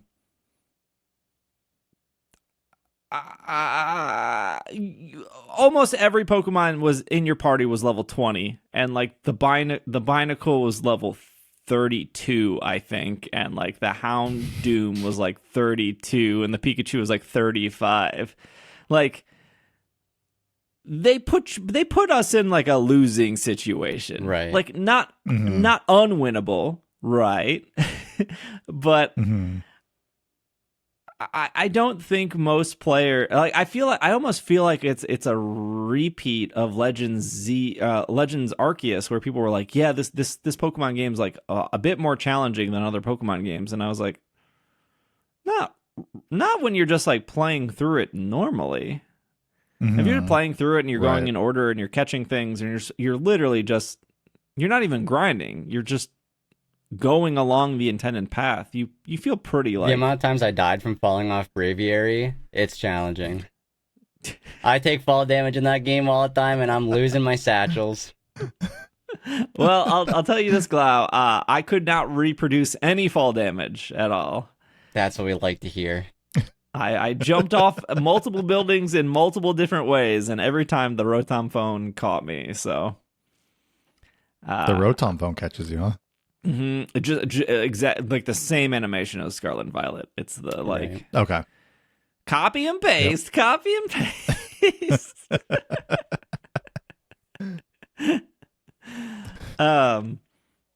Yeah, it was again, I said this in the video. It was broken into a couple parts. Like first they wanted you to do the character customization, which is like very similar to Scarlet and Violet. There was a lot more options. Think of like Scarlet and Violet's good face customizations, but maybe like a little bit more. And then imagine that you can finally take off your school outfit and put on shirts and pants and skirts and like I went back to Sword and Shield recently because I'm there's a couple Pokemon I'm missing for my living decks. Like one of them is Delmise, and I was like, oh, it'd be cool to get like catch of the day shiny Delmise. Oh, okay. Yeah. So I was like, oh, it'd be cool to get like catch of the day shiny Delmise in Sword and Shield, right? Because the catch of the day mark doesn't exist in any other game. So I'm like, I'm going to fish for Delmise, 25% chance to get catch of the day on top of it being shiny. I don't know what I'm doing with my life. But just like the clothes in Scarlet and Violet or the clothes in Sword and Shield are so good. Like my character's wearing a Cramorant shirt. And there's just so many cool clothing options in Sword and Shield. And I will say, like, that was probably one of the more exciting things about playing ZA was like looking at all the clothing options. Like the hats were really good. The clothing was really good. I didn't see this because they just made me be the girl character. Maybe there was an option to change after the fact. I don't think so. I think it was already selected. But somebody was saying that you can put any clothes on boy or girl character, which is like cool. If that's awesome. if that's the case. That's cool. But like a lot, I mean, like a sweater is a sweater, right? like Right. Right. A hoodie is like a hoodie. So if that's the case, really cool. Like a beanie is a beanie, or like a baseball cap is a baseball cap. So I don't know why those would be gender specific, anyways. Did you have a lot of clothing options? Like, does it seem like there will be potential that it'll open up other clothing options as the game progresses, or did you already have a ton of clothing options to begin with? It seemed like I had a ton. Like there was probably like 5 different hoodies, maybe like 10 different sweaters, like 10 different shirts, like kind of right off the bat. Okay. There was only 2 different bags that we could pick. There's maybe like 5 sets of glasses. There was maybe 5 beanies and a couple other hats, but they're like at the start of the, assuming that was the start of the game. There was like a lot of things to pick from, but I don't know if I'm assuming because you're in a city, I'm assuming there will be clothing stores that you can walk into to buy more clothes. Yeah. Like that was like Lumio City's whole kind of thing in X and Y. A lot of like clothing stores, right? Mm-hmm. So clothing stores, coffee shops. Yeah. Taxis. Go-go's. You were in Paris. How much like Paris was it? How many clothing stores and coffee shops and taxis did you come across when you were actually in Paris? I think there were more bikes than there were like taxis. But there were a lot of like cafe/coffee shops, like almost every corner. It felt like, we're approaching a street corner. I was about to ask, roller skates. How many roller skates were there in Paris? I saw like one person roller skating, like my 3 days there. Was there a roller skate option in game? No, no roller skate option in game. Bad game. Austin's out. It's a bad game. Yeah, I'm out. No roller skates. Yeah, the first area, which is like Wild Zone 6, the most frustrating thing I think I had the entire time playing, and I talk about this in the video, is after like the Binacle knocked me out, the Alpha Binacle, I like went back and there was like 2 or 3 Binacles like surrounding it. So like I either caught or knocked those out first, and then for some reason, like Pokemon are, in my opinion, from again my short play session, feel way more aggressive in this game than in Legends Arceus. So even though like to get to the Binacle you have to like go down a ladder and it's on like a lower platform, like one of the Houndours like followed me down and was like being annoying. So like I was like, okay, let me get rid of this Houndour, let me get rid of these Binacle. Okay, now I can just deal with the Alpha. And it had like 5 HP left, like 1 HP or whatever, right? Like very sliver in the red. And all of a sudden, like the cutscene came up of like, it is now nighttime, like battle royale time. And then after that cutscene went away, the Alpha Binacle had full health, and then all the other Binacles were back. And I was like, oh, it just reset the zone. And this sucks. Oh, like no. it was like, and of course people are like, would you see any shinies or like any of that? And I think like, well, if there was a shiny there and it's resetting the zone, Gone. I would assume it's gone, because it was set. It like even when I went back up, like everything was like fresh again. Yeah. And I wonder if that's like similar to in like Breath of the Wild, where they have like a blood moon The blood moon. and the blood moon is like literally to reset the RAM secretly of the game. Yeah. Yep. So I wonder if that like little cutscene is like resetting something on the back end, and that's why the Pokemon are technically resetting as well.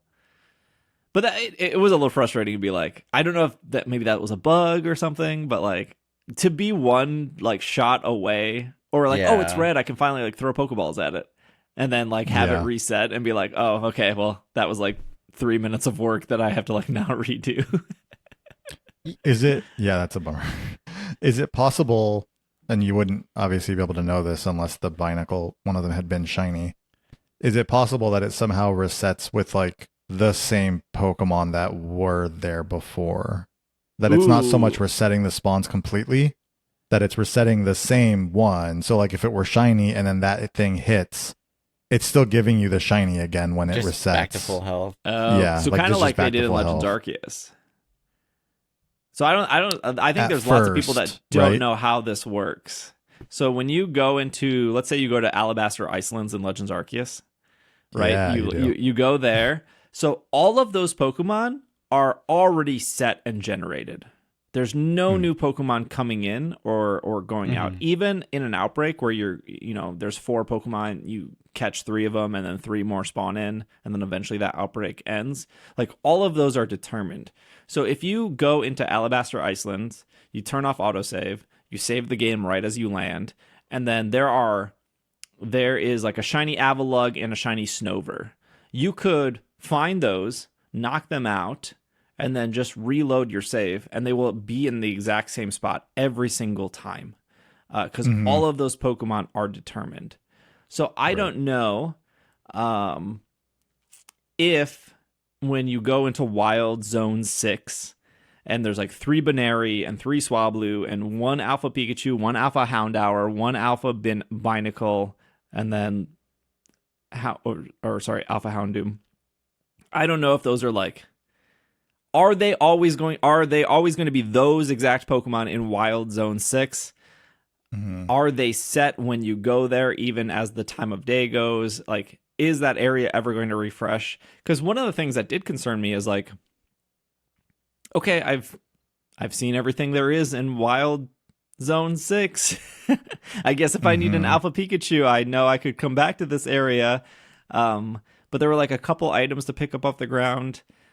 There was like a little secret item that you had to like, use a water move to get to.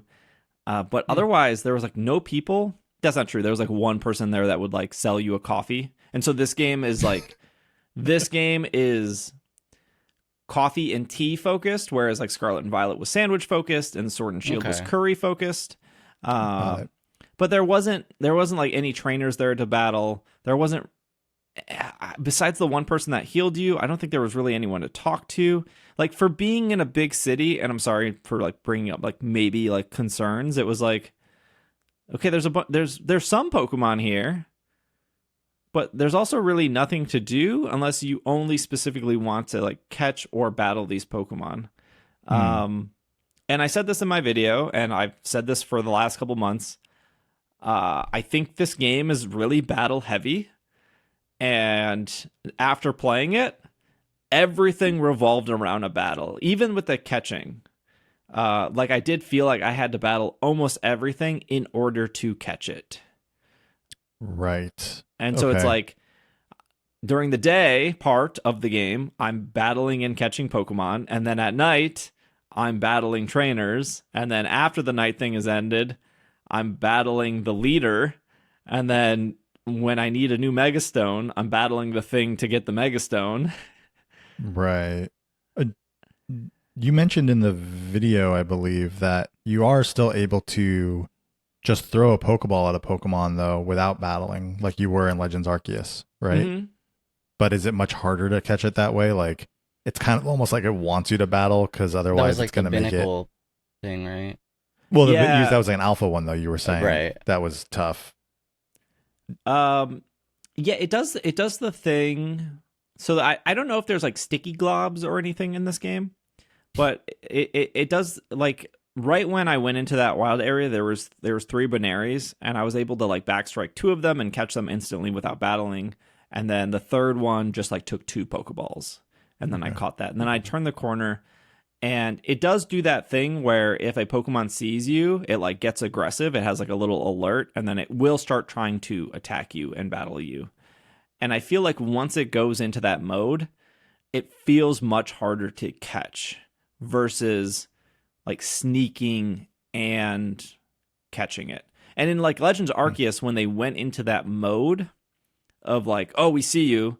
Like I just played Legends Arceus like a week ago because I was like, I just want to like, I just played ZA. I want to now play Legends Arceus to like see. Yeah. And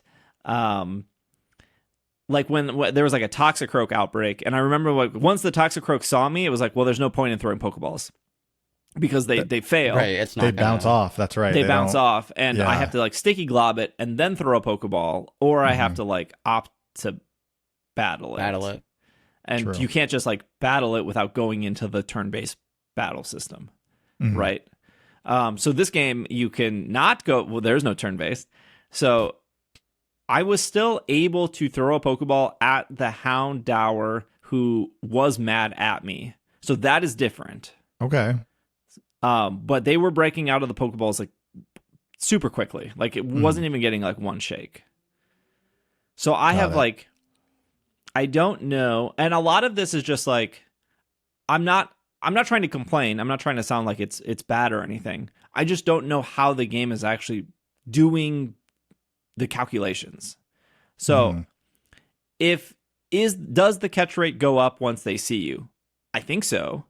And so if they're being aggressive towards you because they saw you and now the catch rate goes up, if I bring them down to like red, that should make the catch rate better because that's how it always works. If I can paralyze it, does that make the catch rate better? Ideally, that's how it should work. But then when I completely knock it out, now I'm on this timer to say, like, I could probably throw 2 Pokeballs before it completely disappears. So my question is it still worth it to get it down to red and paralyze it and then try to catch it? Or is it better to just knock it out? And does that make the catch rate better? But if it does, I have a limited amount of time to catch it before it disappears. So, like, not complaining about any of it. I am just flat out saying, I don't know how any of that works. And once we figure that out, I feel like, oh, cool. Now I understand like the strategy, or I understand like what's worth doing or what's not worth doing. Were there any situations where you knocked a Pokemon out and then it didn't automatically get caught by a Pokeball you threw at it? Oh yeah. Like I knocked out I knocked out a non-alpha binacle, and then I threw a Pokeball at it and it broke out right away. A knocked out Pokemon? That feels like that should be wild, like 99% to 100% catch rate at that point. It's knocked out. How is it escaping? Yeah, right. It's unconscious. And then the second Pokeball I threw, it caught it. Okay. Huh. Okay. But it does seem like you probably can only throw about 2 Pokeballs before it disappears. Because when you knock it out, it is on a timer at that point before it vanishes. Right. I don't Do know you if I feel- like that. Yeah. Do you feel better about the battling now that you've played more of it? I know you were a little No. bit. No. Oh, Oh no, I don't want to hear that. The reason I say that is because things just don't do what you think they yeah. do. And not to like pick on somebody who like commented on my YouTube video, but they said like, didn't you just read your moves? Yeah, I read some of the moves, but like when I read the move Swords Dance, which says like it increases your attack power, it doesn't say, by the way, you can't use this multiple times like you could in the past 25 years of games, right? Like I figured that out on my own. It didn't say that in the description of like, hey, by the way, there's a lot of hidden stuff there that they just won't tell you, right? Right. So like just for people who don't battle, when you use Swords Dance in like Fire Red Leaf Green or Let's Go Pikachu, Let's Go Eevee or Sword and Shield, when you use it, it increases your attack by 2, and you can increase your attack up to 6. So technically you can use Swords Dance 3 times, and you are doing a massive amount of damage because you are doing it 3 times in a row. Even if you do it once, you're like doubling your damage output. Mm-hmm. In Legends Arceus and in this game, if you use Swords Dance, you can only do it once. And I don't know how long it lasts. In Legends Arceus, if you Agile style Swords Dance, it will last for 1 turn.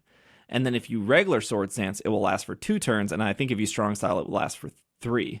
But you can't like Swords Dance in Legends Arceus. It just doesn't work. But nowhere does the game tell you that. Right. And so like in this game, you can Swords Dance and you can see that it increases your attack. And I tried to Swords Dance multiple times and it wasn't doing anything. So like, again, I just don't know how it works. I don't know if it like when you Swords Dance, it lasts for like 10 seconds. Does it last for 30 seconds? Does it last for the next 2 moves you do? Like you can read what the moves do, but they just don't work how they used to work. Another example was like, I think I had a Roselia and I used Toxic Spikes and it literally put Toxic Spikes on the ground that you could see. And I was like, oh, that's cool. I'm assuming if they step in the Toxic Spikes, they will be poisoned, right? But I also I was like, I don't know. What if my character steps in it? Yeah. Or what if my Pokemon steps in it? What happens?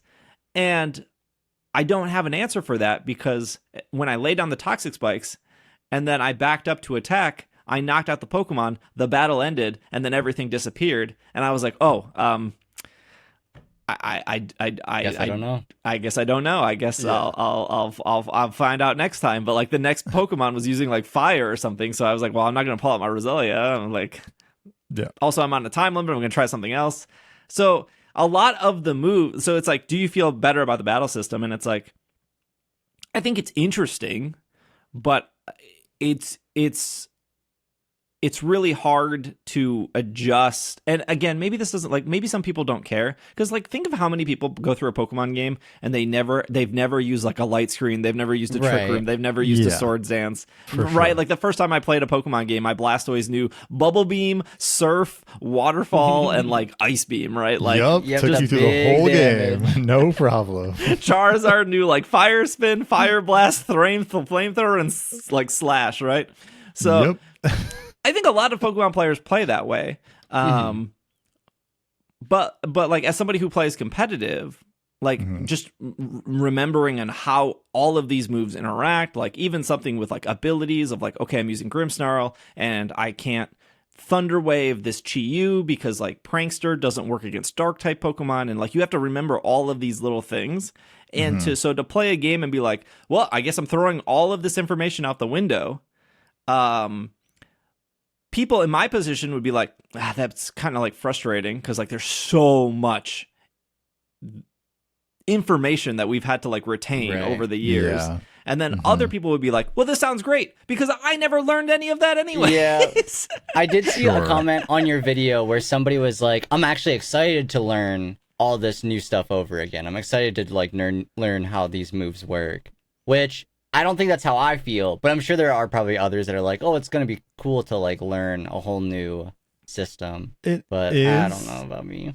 Yeah, I sort of feel that way, but then it's like, having the assumption that like Gen 10 is going to be Gonna go not like this. right. Yeah. It is a little like, What's the we're going to point? get real used to this over the next 9 months or whatever, and then potentially be flipping back Mhm. into another way of playing than this. And so I feel it both ways. I am excited for, I didn't fully enjoy the battle system when we played the one at Worlds, Okay. but again, it was new, right? It was Right. brand new. It was just learning. I do like games that are more action like than just turn based, but so I am looking forward to it.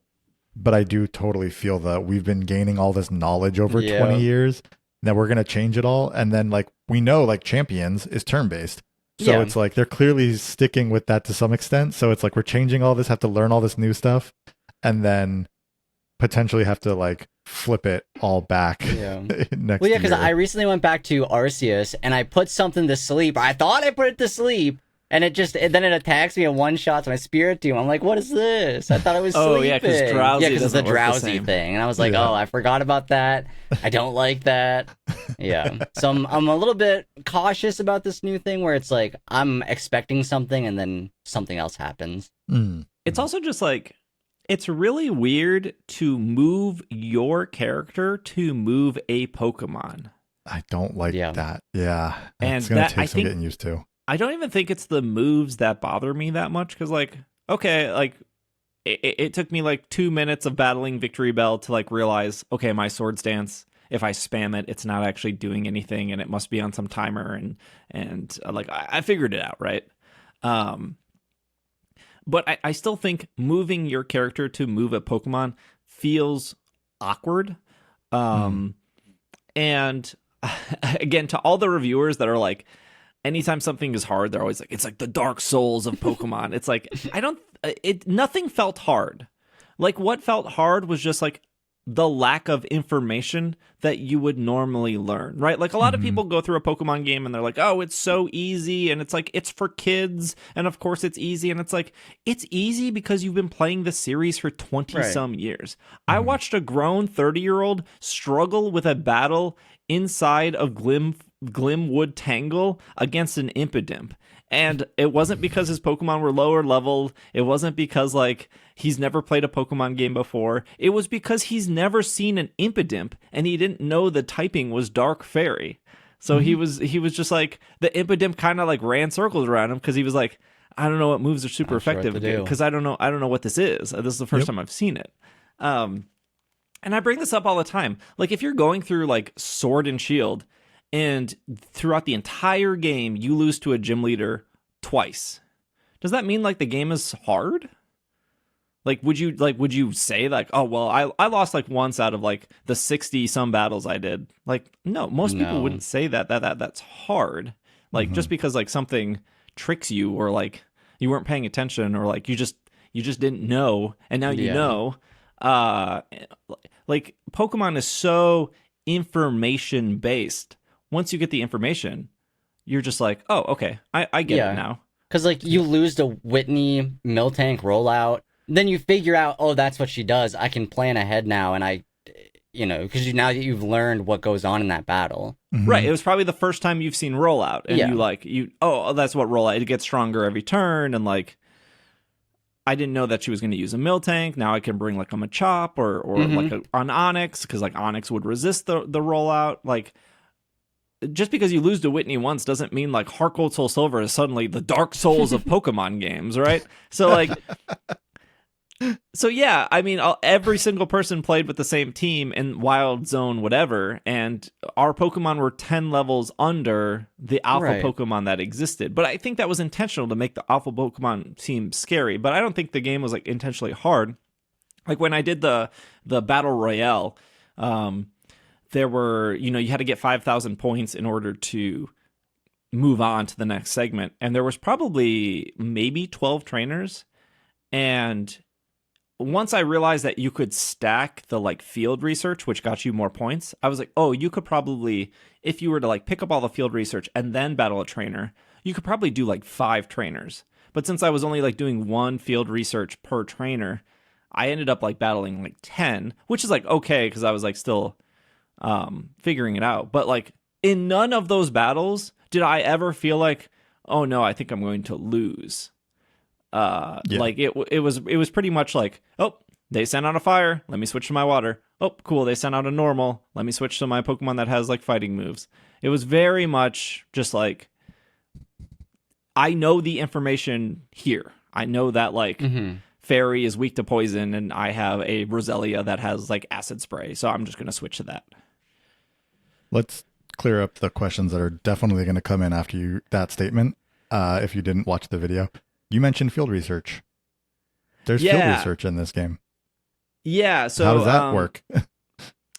They're like these little blue squares that spin while you're in the battle royale, and when you pick them up, one, they can stack. I didn't know they could. I didn't know you could hold more than one. But they'll show up on the like upper right hand side of your screen, and they'll just give you a task. Literally just like Pokemon Go. Pokemon Go will be like, catch 5 Pokemon, and then you get your 5 pin apps, or use 3 super effective moves, and you can like do that in gyms or against Team Rocket, right? So in Legends Z-A, it'll say like, defeat a Pokemon using a water type move, or it will say sneak attack and one hit KO that Pokemon with your sneak attack, or use a grass move like twice. Literally, that's all it is. That sounds super different than like the barbecues in Blueberry Academy, right? The things that pop up and you're like, oh, take a picture of like a water Pokemon. It's similar to that too. Yeah. It's just they're battle focused. And I think in the Blueberry Academy, it'll say like backstrike, like start a battle with a backstrike or something like that. And that was one of the research here. It was like start a battle with a sneak attack. And then one was like start a battle with a sneak attack fairy move. Are they all battle focused? Were there any that were just like catch a binnacle? No, because the field research only showed up during the like red battle royale scene. Okay. Good. Okay, good to know. So I'm assuming, I do think that there will be like, I mean, we saw in the trailer, right, that there was a battle during the day on a roof. And then I'm assuming that there are some Pokemon that only come out at night. But I think when like the red gates go up, that it's only battles, no catching, no wild Pokemon are going to exist. And that is like the majority of the night stuff. Because when it did like flash when I was fighting the Alpha Binnacle, like, okay, it's nighttime, it still left me in that like wild area. But like the Nintendo rep was like, okay, like it's battle royale time. Like, please exit out of this profile. Please load the battle royale profile. But so like you could theoretically stay in there and catch that Binnacle at night. I think so, because like the sun was definitely setting. It was definitely getting darker. Right. Can you like, can you skip the night if you want? Like if you're on a quest to like, if you really wanted to catch certain Pokemon, now it's hit nighttime, you're like, I don't want to do the battles right now. Can you like sleep through today again and then just catch more and kind of like, and then just wait till the next night to do battles? Because you skipped. I'm assuming so. I didn't see anything of that, but like, even when I went to the Pokemon Center, the only option was like it just healed me, and then the Nintendo rep told me to fly back specifically to Wild Zone 6. Okay. But there were definitely other wild zones that I could have flown to, but it was like very specific, like, hey, you can look at this map, but you're only flying here. Again, I also don't know if I played the full game, right? I don't know if this was a specific build. I don't know if this was actually like the finished game, like completely unsure on that. They didn't say. I do think that it will run pretty okay on a Switch 1 because it's not an open world game. They didn't say it was an open world game, and we've said this time and time before, like when your game is open world, you definitely let everyone know it's open world. It's like one of the things that go on the box, right? Yeah. But when I was at the Pokemon Center and I saw zones that you could fly to, they were definitely loading points. Okay. So when I flew to Wild Zone 6, it definitely felt like, okay, there's a door to leave, but it's only loaded in this zone. And that like Okay. I don't want to sound like sour, but that zone was not very big. Like you from the entrance to maybe an exit that I wasn't allowed to go out of, probably run that whole thing in like 2 minutes to be like, okay, I did a lap, I saw everything. It wasn't like when I say there was 3 Baneri, 3 Magikarp, 4 Binacle, 3 Houndoom family, and a Pikachu. That was it. There were no other Pokemon. I'm like leaving. There was a couple Swablu, but like that, I named all the Pokemon in that zone, and it wasn't like new Pokemon were spawning in. Once I caught the 3 Baneri and the 3 Binacle and the 2 Houndour, new Pokemon were not spawning in. It was that was that. When you looked at the map, because the Nintendo rep said you could look at this map, but you can only go to Wild Zone 6. Were you able to see how many other Wild Zone numbers there were? Like, were you able to see that at least? Was there 8, 12, 15, 6? I think the number I saw the highest was maybe 14. Okay. But I don't. Right. I don't know if the number goes higher. I don't know. Sure. I don't know what actually defines a wild zone, because again, there were no trainer battles in the wild zone. True. I don't know if wild zones change. Like, I don't know if when I come back to 6 in the future, are there going to be different Pokemon there, or is it always going to be 3 Baneri, 3 Magikarp, 3 Swablu? Right. Yeah. Were you able to spend any time during the day not in a wild zone? No. Okay. Yeah. It was like character customization, Wild Zone 6 to catch, Battle Royale at night, and then the kind of gym leader battle, which was the dude with the 3 Semi-Seer, or the Semi-Seer, Semi-Poor, Semi-Sage, and then the Mega Victory Bell battle. That was it. Those were the segments. And I knew you were talking about. Sorry. No, go ahead. Yes, go away. You were talking about how you could maybe do everything in that area in like 2-ish minutes. When we played the Worlds demo, I kind of felt like the alleyway we were battling in was kind of a little claustrophobic. Like, yeah. Did you feel like that's the case for the whole game, where everything's like kind of tightly squeezed in between these like roads, or were there more open areas? No, so Wild Zone 6 felt pretty open, but it also felt empty at the same time. Like, why is there like a farmer's market here with like 2 Houndowers and a Houndoom? And like there's like a farmer's market and there's like a parked car and there's like plenty of space to run around, but there's like no people. There's like, and there's only a couple, so it kind of felt like weirdly empty for being in a city. And then at night, so that my night portion in Paris was way better than the night portion in California. Like the hallways and the alleyways seemed way more open. There was way more trainers. Nice. It was like way easier to sneak. There was obviously the field. I don't know what it's called. I keep calling it field research. There was the field research to pick up.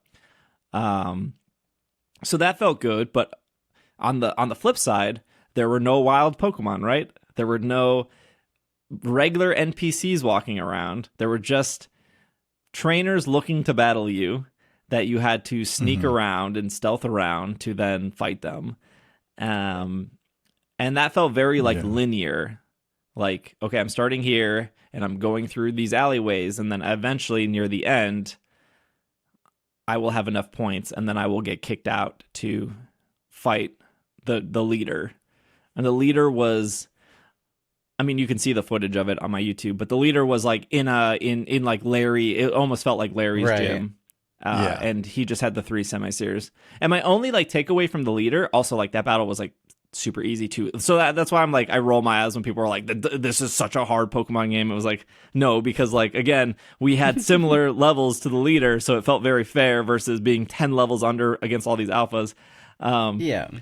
But the leader, that specific leader with the semis, they always threw up Protect right away. That was like their strategy, was to block your first move, and Protect went up really fast.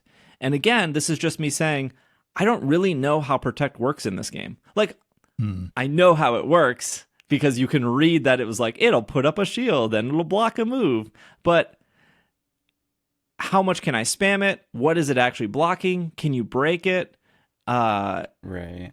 What's the cooldown on it? If I take a hyper beam, does it make it more of a cooldown? If I take like a quick attack, is it less than a cooldown? Like there's so many things unanswered about these moves because they just don't work how they used to. But he was definitely able to block all of my moves, and I didn't have protect, so I couldn't test this myself. But then I think, is protect just going to be like really busted in this game? Because when he used it, it worked every time. Like he blocked my move, and now my move's on a cooldown. And so, like, do you just want if these are real-time battles, and protect goes up pretty much instantly the second you hit it, do you just want every Pokemon to like have protect? Because it seems super good.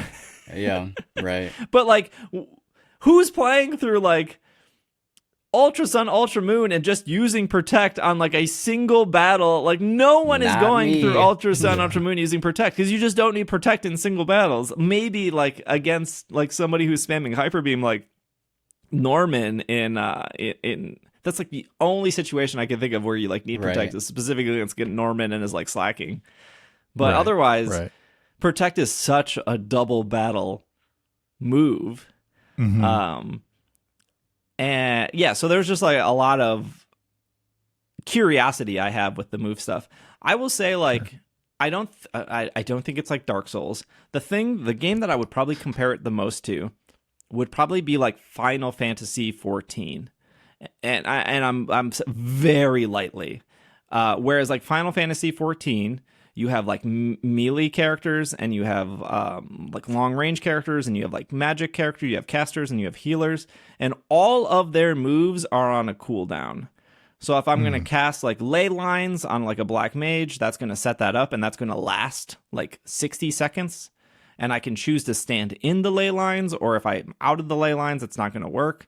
And then if I use Fireball, I can use that like every 30 seconds. And if I use Blizzard, I can use that like every 45 seconds. Except the difference now is Final Fantasy 14, you have about 20 things on your bar. Right. But you're still moving around, and you're still hitting those moves, and you're still managing cooldowns. Pokemon is you're moving around, oddly, because you're not actually moving your Pokemon, you're moving your character, and you're hoping your Pokemon follows you.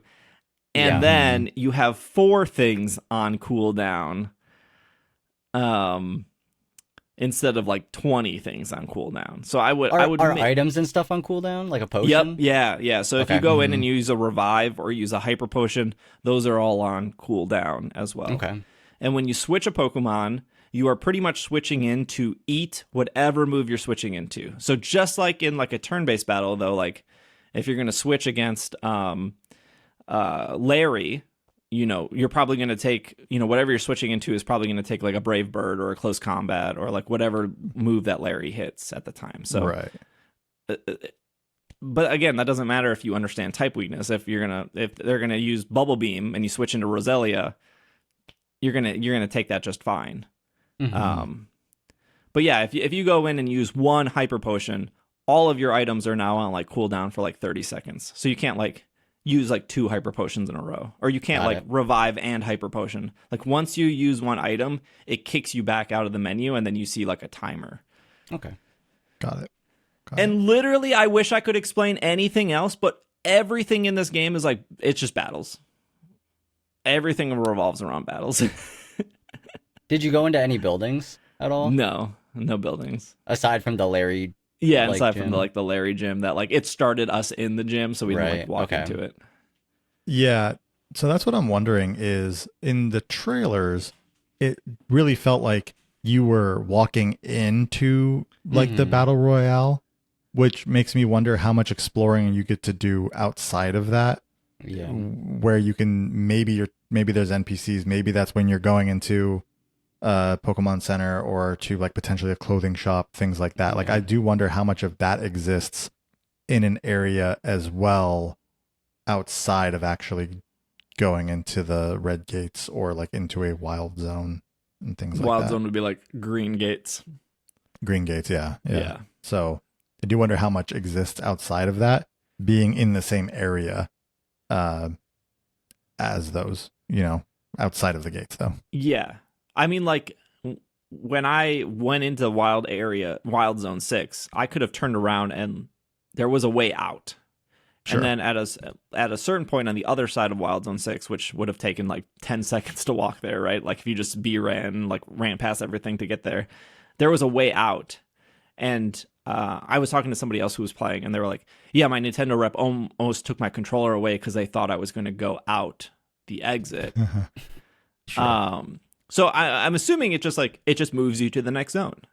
But there's definitely a loading screen in between. Yep. Like it's not seamless. And we saw that the three of us saw this in California where they're like, "Hey, there's a door up here or there's an exit up here. Please don't go through that." So like obviously you can go between zones.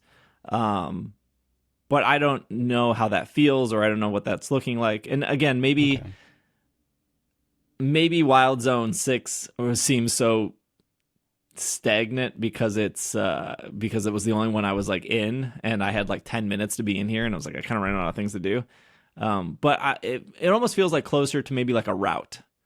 Like, okay, this is route like 218, and it's always going to be the same people, the same Pokemon on 218, there's a and like Patrat. and then when I go to 219, it's like then I go back, and I'm assuming it's something like that. So not really a complaint. It's just like me being very like forward of like what I've played. Right. Yeah. Yeah. I mean, it makes sense.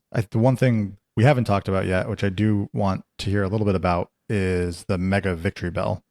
Was that very similar to the Mega Absol, or was it? Yeah. Yeah. But you had you had like another character with you. Yeah, during the Mega Victory Bell. The Scraggy guy was there. Or the Scrafty. But it might as well not be there. Like oh no. Okay. Yeah. Okay. So I think I said in the video it was very similar to like Monster Hunter Worlds or Monster Hunter Rise or Monster Hunter Wilds, where like sometimes the story missions gives you like another character. And they're like talking to you during the battle and stuff, and you're just like, you're not doing anything. You're just here for like, you're just here for the theme. Okay. No, I did I did mega that battle. I megaed the Absol, and I spent the majority of the battle like spamming sword stands and trying to see what that did, and like trying to compare damage numbers. So like the Nintendo rep probably thought I was like insane. Like, why does he keep like spamming the same move over and over? But I was, again, trying to see like how much more damage a Sword Dance would do versus not a Sword Dance. And then once I was done with the like, Sword Dance, I just like switched to other Pokemon. And then I never ended up Mega Evolving for the rest of the battle. And I was able to beat it just fine. Okay. But like the Mega Pokemon was doing like 2 times the amount of damage as a non-Mega. So I don't know why you wouldn't Mega. There was like no downside to it. I would say the Victory Bell was like, not that it was easier, but the fight that we did in California, it was like we were fighting Absol, and it would put out like this shockwave, like in Legends Arceus, and all you would do is just like back up. The Victory Bell didn't do like a shockwave; it just put like puddles of acid, and you just had to run between them. Sure. Okay. Like it didn't. I never felt like I was taking too much damage, or I felt like threatened or anything. It didn't feel like the Dark Souls of Pokemon, I'm sorry to say. It was fun though. I legitimately had fun with the battle. Yeah, like none of it was like bad, except when like the binnacle reset, and I was like, oh, I don't want to do this again. Right. Yeah. I know you're not allowed to, like, it wasn't a review, right? We know that it was not a review, and you're not allowed to rate it or anything. But like, can you say like, did you have a favorite part of what you did, like a favorite part of the game that you played? I liked the field research stuff a lot. I think that made the nighttime portion a lot more interesting. I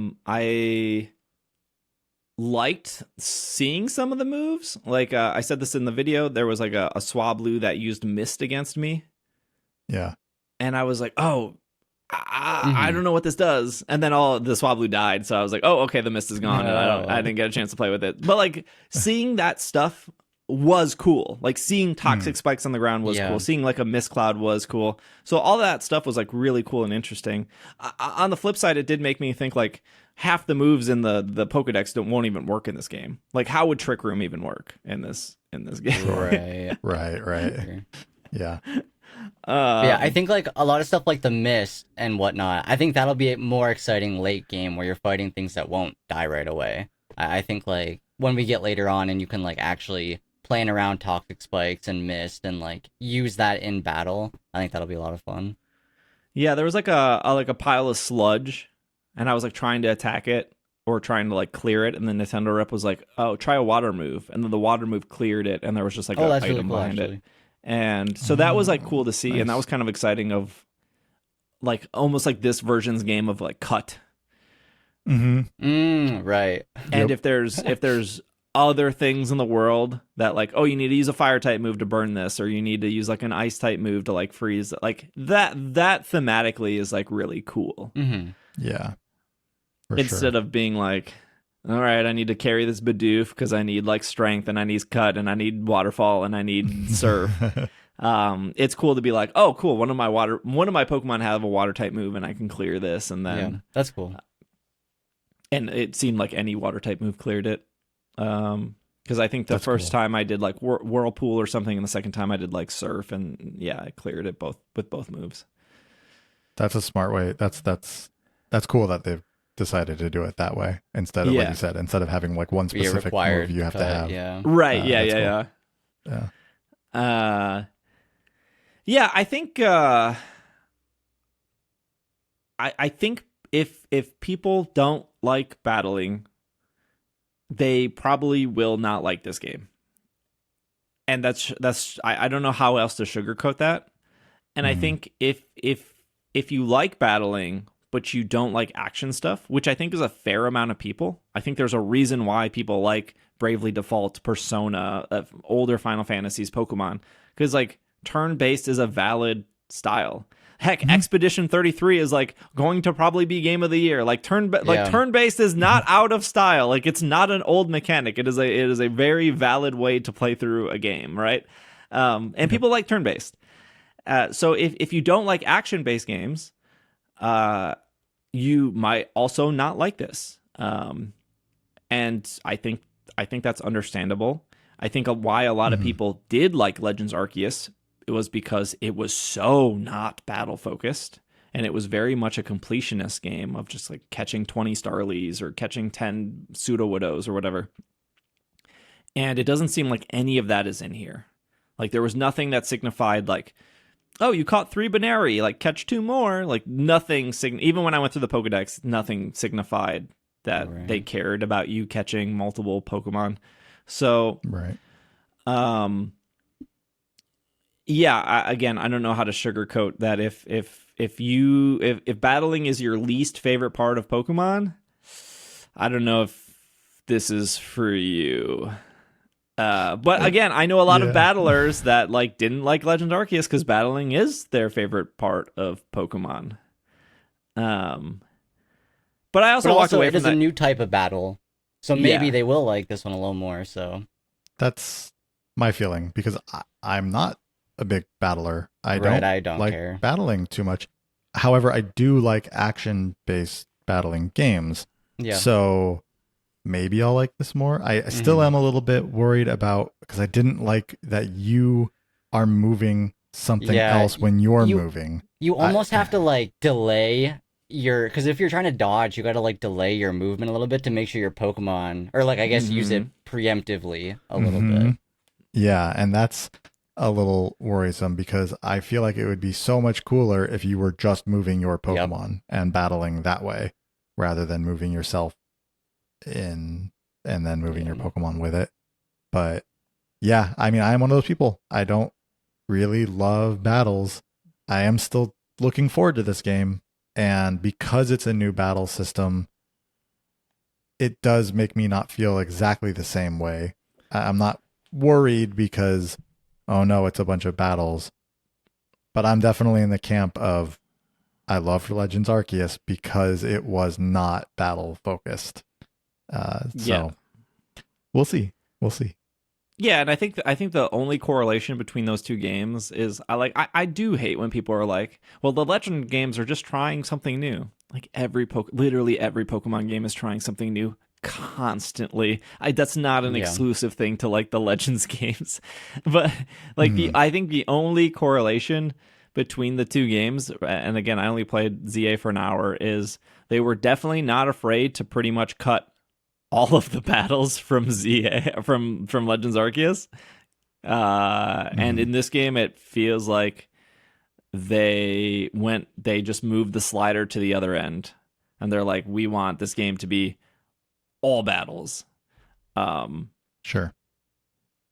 And that's, I don't know. I kind of walk away being like, yeah, Gen 10 is going to be turn-based. I don't think this is like experimental for like getting rid of like like Sword and Shield and Scarlet and Violet sold 26 million copies each. Why would they be like, yeah, something's not working, let's cut the battle?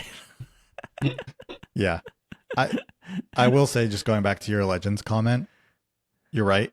They do try new things in every Pokemon game. That's not, unique to Legends. I like to think of a Legends game, and this incorporates Let's Go. So goes with your Let's Go theory of it being a Legends game. I like to think of a Legends game as revisiting a region in a way that was much different than the way it was visited the first time. So like, and I know like Leaf Green, Fire Red revisiting Kanto, but like it was still very traditional in the way that the original games were. Whereas Let's Go, completely different, even though you're revisiting Kanto in the way you have to catch things and the way you have to play the game.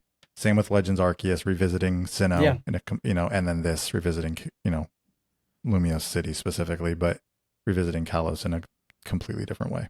So I do think there is that. But yeah, to your point, like every Pokemon game has new things that they try. That's the whole point. They wouldn't do exactly the same thing every game. No, it was, like, I had a good time. It was fine. All of my worries are just like, I have a million questions and they will be answered as I play through this game. Yeah. Feels like you just have some healthy skepticism about the game, because it's like you didn't get to play the whole thing. You got to play for an hour. Yeah. And the whole time I was like, this is fun. I would like to play more of this. And you didn't find a shiny. And I didn't find a shiny, no. Although I'm in like a weird camp where like, I think the only Gen 6 shiny I'm missing is like the Honage line. Otherwise, like, it's a good shiny line to be missing. That was really good. It is a good shiny line to be missing. I know. I just remember, last point here before we wrap up the show. I remember people shocked that I wasn't shiny hunting a lot in Legends Arceus. And they're like, oh, you went back to Sword and Shield, or you went back to this game. Like, why aren't you playing Legends Arceus? And I was like, well, what do you want me to do? I like beat the story. I like did everything. Like, what do you want me to do? And they're like, you could shiny hunt. I was like, shiny hunt what? Like, it's all Gen 1 and Gen 4 Pokemon. I shiny hunted every Gen 1 Pokemon in Let's Go. And I've played so many Gen 4 games, and they've been in so many other games that, like, I'm not missing any. Like, you shiny hunt to give them away, Steve. You gotta be a man of the people. I don't know. I'll hunt the same Pokemon over and over. Yeah. Not me. No. I don't need any more Starlies or Bidoops. Yeah, that's fair.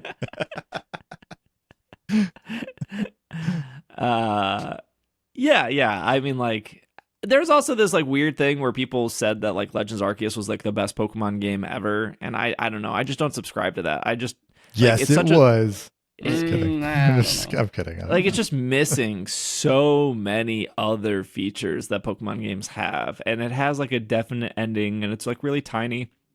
And just because like a game is big doesn't automatically make it better or whatnot. But like, it was good, but I don't know. I think I capped out at maybe 300 hours in Legends Arceus, and I'm at 1,500 in Scarlet and Violet, and I was at 2,000 in Sword and Shield, and I was like 1,500 in Ultra Sun, Ultra Moon. Like, there's just so much more to do in those games. I think people just appreciate something that was so much different. and maybe then they go into this extreme of like favorite game because it broke away from everything else. And I don't know if I agree with that, but I do appreciate how different it felt.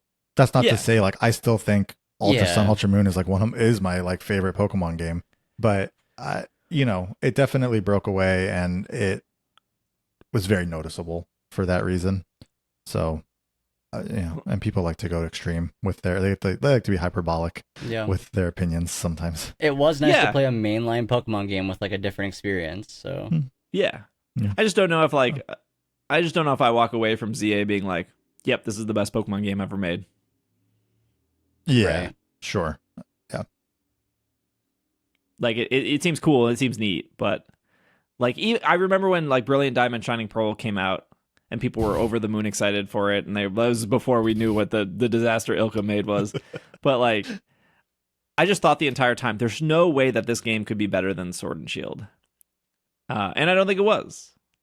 But like when Sword and Shield was coming out, I was like, I hope that this is better than Ultra Sun and Ultra Moon. And then like when you know when Let's Go came out, I wasn't like, oh yeah, Let's Go is going to be way better than Ultra Sun, Ultra Moon. Like it wasn't. And then you know Legends and BDSP came out, and I was like, I don't know if it's going to be better than Sword and Shield. And then when Scarlet and Violet came out, I did genuinely like, I hope this is better than Sword and Shield. But like I don't think Legends Z-A is going to be better than Scarlet and Violet. No, I don't think. But also to say like I think Sword and Shield are better than Ultra Sun, Ultra Moon. Like I think they play better than Ultra Sun, Ultra Moon did. I still think Ultra Sun, Ultra Moon is my favorite game. Like sure, yeah. Just because those other games are like actually better games in ways. Like there are so many reasons that something can be your favorite, right? That's doesn't just stand up to like it playing the best. Sure. But I get what you're saying. But like still, you know, it's like Ultra Sun, Ultra Moon is still my favorite game, even though I think Sword and Shield and Scarlet and Violet on the Switch 2 play a whole lot better. Yeah, there is a difference from like the best and your favorite, so that's fair. Sure. Yeah, like I think I think the best is Sword and Shield, and my favorite's Emerald. Which you know, Sword and Shield is definitely better than Emerald in the grand scheme of game wise, but yeah. It seems like a neat game. But I can already see like why people wouldn't like ZA. Just like I totally understand why people didn't like Scarlet and Violet. I understood that like the frame rate could make you motion sickness, and that in itself was like a turnoff. Totally understand. Yeah. Or if you just don't like open world games, there are just people who don't. Some people just want to be told where to go in a straight line, and there's nothing wrong with that. I do miss routes a little bit. Like I feel like Persona 5 would be one of my favorite games if that game wasn't 7 million hours long. Like I don't need 30 palaces. Just give me like 5. Like wrap it up here. Just give me the you're too long. I don't have enough time to date all these characters. I just want to know what happens. I'm just gonna watch a YouTube video. I don't got time to drive my bus for another 30 hours through this tunnel. Like I just wrap it up. Speaking of wrapping it up, thanks for listening. Thanks for making it to the end of the show. If you're on the premium feed, stick around after the credits. We're going to talk about Tim Apple and Pikachu. Give you an extra 15-20 minutes of the show. If you're not on the premium feed, 30% off until the end of the month. If you go over to patreon.com/PKMNcast, we're going to have a bunch of stuff for October. So actually the perfect time to sign up. Support the show. You won't have to worry about ads. You get all the bonus stuff. You can get the future bonus stuff, the backwards bonus stuff. So if you want to head over to Patreon to do that and support, that would be great. In case they're listening on Wednesday or later, when you say end of the month, you mean end of September. End of September, yeah. Yes. Okay. Yeah, you're running out of time. All right. We'll see you guys after the break. If not, have a great rest of your week. Thank you, Glau. Thank you, Bobby. This has been another episode of the Pokemon Podcast, and we are super effective. Super get your Xerneas from Best Buy. Not GameStop. I mean, Apple has worked with indirectly worked with Pokemon. Well, actually, indirectly worked with Pokemon in the past. I mean, they had the exclusivity on all the music, right? All the like soundtracks digitally. They were when the